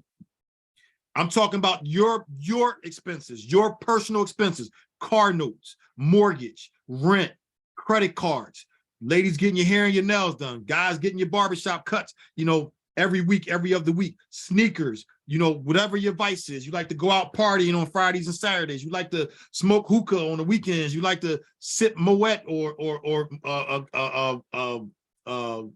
whatever the drinks is. I don't drink. I'm not a drinker, right? So, and I don't smoke either. So whatever your vice is, I want you to calculate all that in the number. Whatever your monthly expenses, monthly bills, whatever that number is, I want you to take that number. So let's say that number hypothetically is $5,000. I want you to take that number and I want you to times it by 2. I want you to times it by 2. Take that number, times it by 2. So it would be $10,000 if we're using $5,000. This is your cash flow minimum. This is your cash flow minimum. Your cash flow needs to meet this number in order for you to respectfully fire your boss. This cash flow minimum needs to hit this number for you to go from an entrepreneur to an investor and fire yourself from your salon. You need to have the cash flow minimum number. So that way you go from an entrepreneur to an investor. Does that make sense? All right, so now that's your minimum cash flow goal. So now let me teach you how to get this cash flow. Real estate to cash flow. So 100K, you found a property, cost you 50K to rehab it, 150K, right? We're going to go to the bank and we're going to ask for a rehab loan, right? Most times, if you don't have experience with real estate, the bank is going to charge you 20 to 25% down right? For this type of loan because you don't have experience. But once you start doing this, what I'm about to teach you, at least 3 to 4 times, you'll drop down to 10%. So let's just take a medium of 20% down. 20% of 150,000 is $30,000. Let's talk about this real quick. Now, somebody said, what if I don't get that $4 million cash flow? Cool. But you damn sure gonna get 30,000. I promise you. If you got the 700, if you got the 2-year credit score, right? Oh, I forgot to give y'all a secret. Damn. I forgot to tell you something. You don't need a LLC for 2 years to get the credit cards. My bad. 1 year is going to get you the credit cards. 2 years is going to get you the block. So if you don't even get the block money, you can still get the credit card money. And if you got the 30K on a credit card, you can liquidate the credit card and take the 30,000 and buy some real estate. Block means business line of credit. We're about to get back into that too. So let's say you got a $30,000 credit card. Once you talk to, who we going to talk to at the bank? Who we talk to at the bank? Who's our connect at the bank? Who knows? Who remembers? Who remembers? What's the name? What's the name? Who the person we going to talk to? Who the person we going to talk to? The business banking manager. So let's say you go to Truist Bank and Lana gets you a credit card, 25,000, 30,000. You're going to say, hey, Lana, Calvin told me about a convenience check. Can you send me a convenience check for my credit card so I can use this convenience check and deposit it in another bank account and take the 30,000 off the credit card? And we're about to level up. And we're about to level up. So now, property 100,000, 50,000 for the rehab. The bank wants 20% down, 30,000. If you got 2 credit cards with $25,000 on them, you're going to take a convenience check. KeyBank does it too, right? Take that convenience check, liquidate the card. Now you got the 30,000. You probably got 50,000, 25 and 25. So you take the 30,000, you put it down as a down payment. So now you got the 30,000 down. You now owe the bank 120K. You're going to rehab the property. You rehab the property, the ARV of the property now, let's hypothetically say the property is now worth 285,000. You bought it for 100, you put 50 in it, all in you 150,000. You put down 30,000, you owe the bank 120 plus your 30, you still all in 150. Now the banks will do something called a cash out refi up to 70. It goes from, go from 65% to 80% loan to value. Now, loan to value just means that if the property is worth 285,000 and the bank is willing to give you 70% of that, you can now take out a mortgage for 199,000. At 75%, take out 199,500. You only owe the bank 120 plus your 30 for the rehab that you put up. So minus your 150, right? To get your money back, minus your 150, right? So we're going to take your 150 out of that. You now are going to put $49,500 back in your pocket. You're now going to put $49,000 back in your pocket. You got a mortgage of $200,000. Let's call that mortgage, let's call it $1,250 with today's rate. Mortgage of $1,250. You're going to find a tenant and you're going to rent the property out for, depending on your market area, let's call it $1,500. You don't want to take less than $1,500. Some people can get 16. Section 8 might give you 18, right? So we're going to just call it a medium of 15, right? You now cash flowing.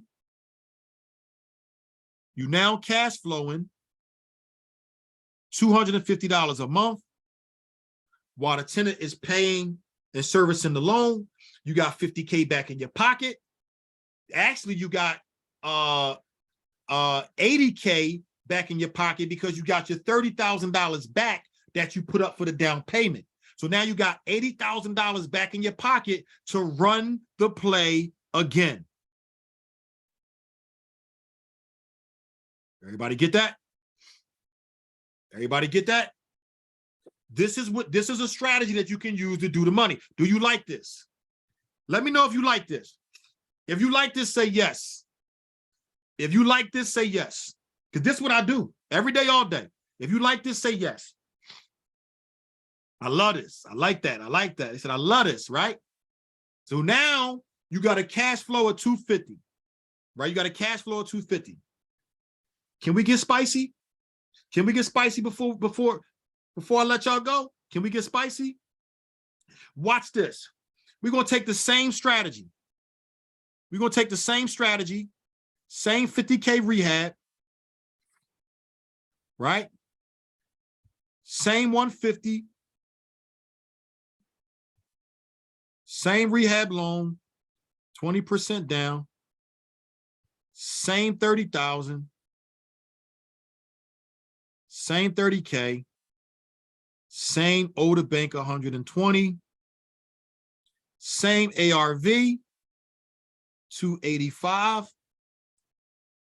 But now, this is the cash flow secret. Now, y'all got to promise me that you don't tell nobody this. All right? Promise me.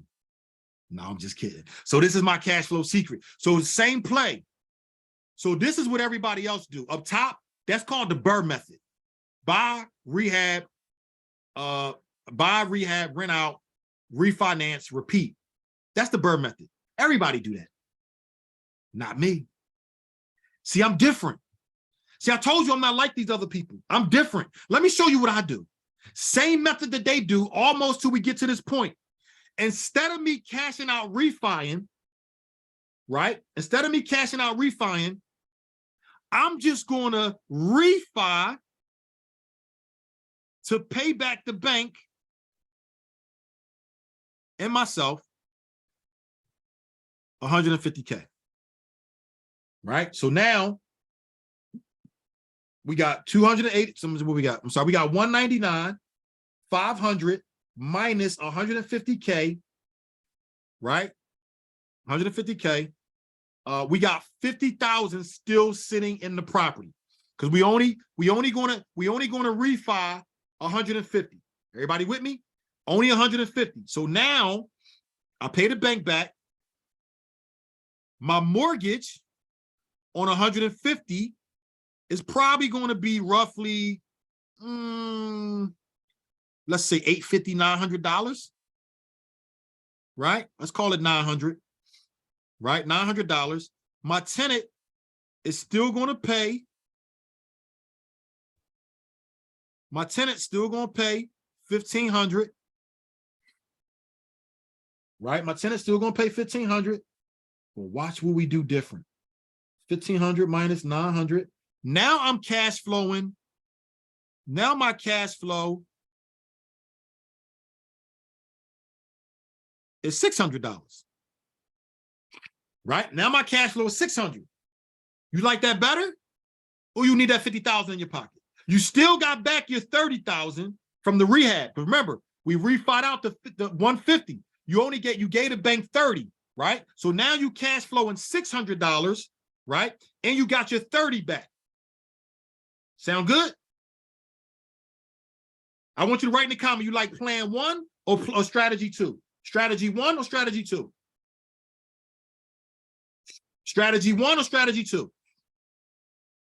Write in the comments, strategy 1, strategy 2, strategy 2. Now watch this. So now I'm cash flowing $600, right? I'm cash flowing $600. So $600 times 12 months is $7,200 a year, right? So $600, let's call it times 15. No, we gotta call it a little bit more. Times 16, $600, $600 times 17. Oh man, what just happened? $600 times 17 equals $10,200. So what did I, so what does that tell me? I need to do this 17 times to meet my cash flow minimum goal. I need to do this 17 times to meet my cash flow minimum goal. You don't need 100 doors. You don't need 100 properties. You don't need a 50-unit apartment building. You could, but you don't really need it. I want you to write this down. It's not about the quantity of the door. It's the quality of the door. It's not the quantity of doors, it's the quality of the door. Plan number one, quality, is less than plan number two. But guess what I can do with plan number two? Because remember, plan number one, we putting $50,000 back in our pocket. We locked into a 30-year mortgage. Plan number two, we putting a $30,000 back in our pocket, locked into a 30-year mortgage. But watch this. We still got $50,000 left inside of the property. Watch what I do. Now I go back to the bank and I say, hey, give me a block for $50,000 as a second lien holder on my investment property. What did I just do? Who knows what I just did? So now I got $50,000 in a block. Here's the difference between my $50,000 in a block and my $50,000 in a Burr cash out refi. The block is reusable. If I get the $50,000 in plan number one, I only got the $50,000 one time. If I get the $50,000 in the block, it's reusable. And here's the beauty of it. You only pay for what you use. So let's say I only use $5,000. The block might cost me 2% of whatever I use. So let's say I get 50,000 times 2% is $1,000, right? Is an extra $1,000. But let's say I don't use 50. Let's say I use 10,000 times 2% is $200. As the tenant is paying back the block because they service the loan, my cash flow goes up. My cash flow dips when I get the block if I use it. And as I'm paying it back, my cash flow go up. Everybody got that?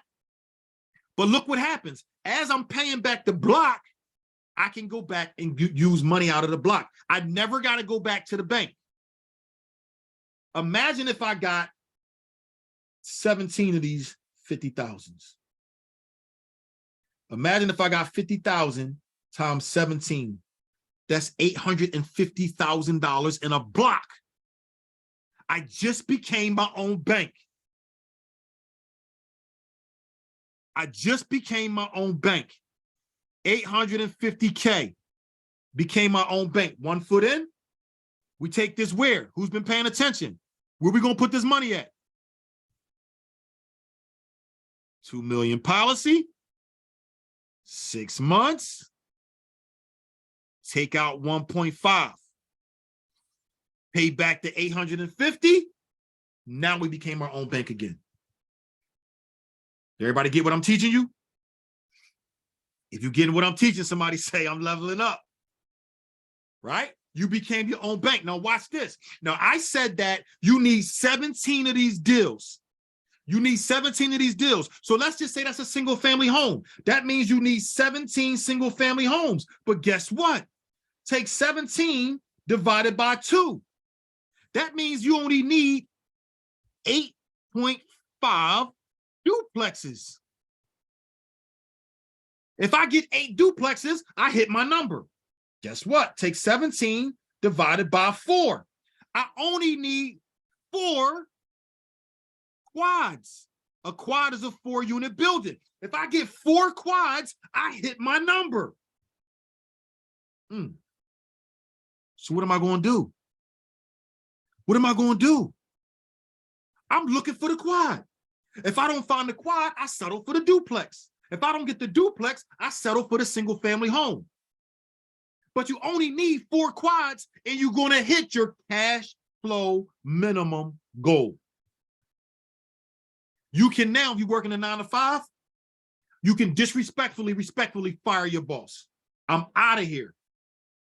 I'm now bringing in over $10,000 a month with 4 quads or 8 duplexes or 17 single family homes. All you need is 17 doors, no matter how you get them. Don't let people fool you that you got to get all these doors in real estate. No, you got to focus on your cash flow minimum goal. After you hit 10K, guess what? Now you cherry pick. Now you buy what you want when you want to buy it. Now you figure out what the next goal is, but you never drop from the cash flow minimum goal. Does that make sense? Cash flow minimum goal, guys. This is how you not only become a millionaire, this is how you stay a millionaire. It's not about how much money you make. It's not about how much money you keep. It's about how much money can you cash flow. It's about how much money can you cash flow. Everybody got that? Now, this is what I specialize in, guys. The cash flow roadmap. This is what I do every day, all day. Every day, all day, right? So now look, let's have some conversation. Did y'all get some value tonight? You get some value out of this. So look, I know there's a couple things that I talked about, and you're probably thinking like, man, I really wish I can get a copy of that operational agreement. I really wish I can, maybe ask a question or something, right? Guys, I tell you what, if you go follow me on social media, Calvin Cannon Jr., if you're not following me now, go follow me on social media right now, Calvin Cannon Jr. You go follow me. I want you, first and foremost, I want you to screenshot this screen right here.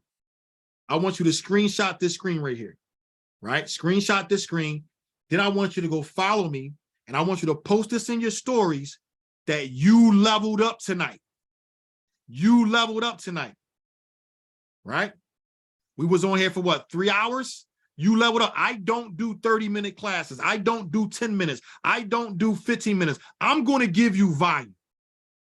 I'm going to over-deliver. I want you to screenshot this. I want you to go follow me. I want you to drop it in your stories, tag me in it, tag Chin in it, tag the Atlanta hair doctor in it, and said, I leveled up tonight. I leveled up tonight. And when I see that, I'm going to reply with a number.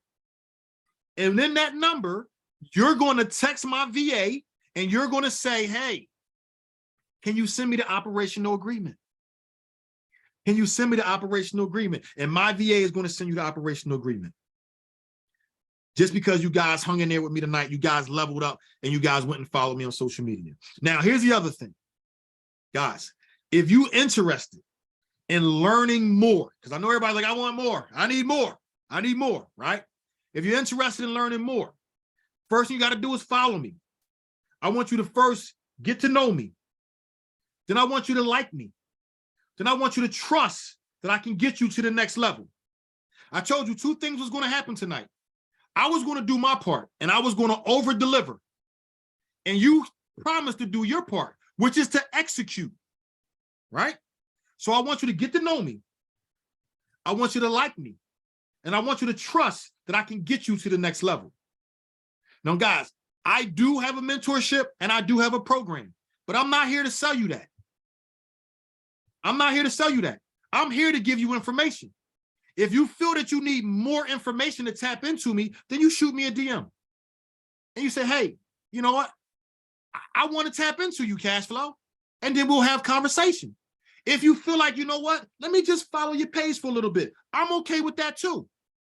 But what I want you to do that's more important tonight is execute the information that I just gave you. Because when you tap into me, I'm going to ask you, did you execute anything? Execution and accountability is what I do. I make sure that I service my leaders. I know a lot of people call people mentees and you got a mentor. I am a coach and I breed leaders. Anybody comes into my program, you become a leader. You become a leader. And I want to say this last thing with you guys, and I'm gonna open it up for some questions. Every entrepreneur is not a leader. And every leader is not an entrepreneur. I need you to be very, very careful when you're following entrepreneurs. You see, because some entrepreneurs are opportunists and some leaders are opportunists. But you have to align yourself with somebody that's leading and leading in the direction that you're trying to go and where you're trying to be. Remember, hearing and listening is two different things. Looking and seeing is two different things. You got to follow and level up with somebody that's going to help you get to the other side. So guys, listen, if y'all got some good information tonight and you got some fire tonight and you got some value, I want you just to write in the chat, guys, I'm leveling up. I'm leveling up. I'm leveling up. And I'm going to open it up for some questions. Chen, you still there, Chen? Chen might have took a nap. You know how Oh, I'm right here looking. And let's listening. go. Let's go. Chen, is it okay? I know you're recording, but I don't know if you want to stop recording so they can open up questions so that maybe they can ask their questions, or how do you want to handle that? Yeah, I'll stop recording. You'll be stop recording now? No, you don't have to. I mean, it's up to you, but I mean, 'cause Yeah. I know some people don't like the questions, people talking Yeah, on it. I'm gonna stop recording. I'll do that. All right, guys, listen, Chen gonna start recording. All right, here's the deal. Here's the deal. All right, we back recording. Here we go. So I got to get spicy. Here we go. All right. So LLC 1, right? Let's call this your holding company. This is now your bank. If you have a holding company that's 2 years or more, watch this, y'all. You can get the funding with this LLC. And now this LLC can loan the rest of the LLC's money. So let's say up here, you get 200,000. So what you want to do is you want to loan LLC number 1, LLC number 2, 100K, LLC number 3, 100K, and LLC number 4, 100K. Now, in these LLCs, on the operational agreement, you're going to create a funding note. So these LLCs are now going to be paying back LLC number 1, and your holding company is now your bank. So you ain't got to run to the bank with all those LLCs I taught you. Excuse me. You ain't got to do all of that if you don't want to. If that's too complicated for you, let me break it down, right? Choose the holding company, run to every bank possible. Get all the funding, credit cards, blocks, whatever you can get. Total up all your funding, do a LLC funding note through your operational agreement, and loan LLC 2, 3, and 4 $100,000 a piece, where they can get started, right? They can get started, right? They're going to run the business, and guess what they're going to do? They're going to get a term loan for the 100K and now bring back 200K. And you're going to repeat the process. Did everybody get that? So now you're paying back LLC number 1 because that's your bank. You're going to lend out the money to LLC 2, 3, and 4. They're going to go get a term loan because they got 100,000 sitting in the bank, double it up to 200,000, and now they can operate on their own. So you don't have to run and go do all them plays. You ain't got to have a whole bunch of LLCs. Just do 1 LLC, 2 LLCs, 3 LLCs, but make 1 LLC your bank, your primary bank. And then you loan it out. Does that make sense? Did everybody get that? Everybody get that? All right, another thing. Let me break this down for you too. And I know everybody missed this, and it's okay because Cousin Cash Flow got you. How much money did you have? How much money did your company have? How much money did your business have before they opened? Can anybody answer that in the chat? Or if you want to unmute yourself real quick, how much money did your business have before you opened? That's right. Nat Mill got it. The power of zero. So let me ask you something. When your business got funding, why you ain't pay yourself back? Because see, to buy an LLC, your business ain't buy that, you bought that. The laptop that you on, you bought that. Driving to go get your LLC, driving to get your supplies, driving to go get your first order inside of your salon, paying your first month, last month security deposit inside the salon. You did that. So as soon as your LLC get a check, guess what? I'm paying me first. The first 10,000 every LLC get comes to me first. Because I'm the one who put the money up. Everybody misses that. That's a gem for you. Now that's a gem for you. Everybody nobody pays themselves back. Because we overthink the process. We overthink the process. Right? You gotta pay yourself back. You're entitled to it. Your LLC didn't buy that laptop. Your LLC didn't buy that salon. Your LLC didn't pay that rent. You didn't have an LLC yet. You put the money out of your pocket. Now, if the LLC got funding, whatever it costs you to get the funding, you got to pay yourself back. Everybody get that? That's another gem for you. All right, let me see what we got here. Got the brand request. Okay, yes. Also, can you get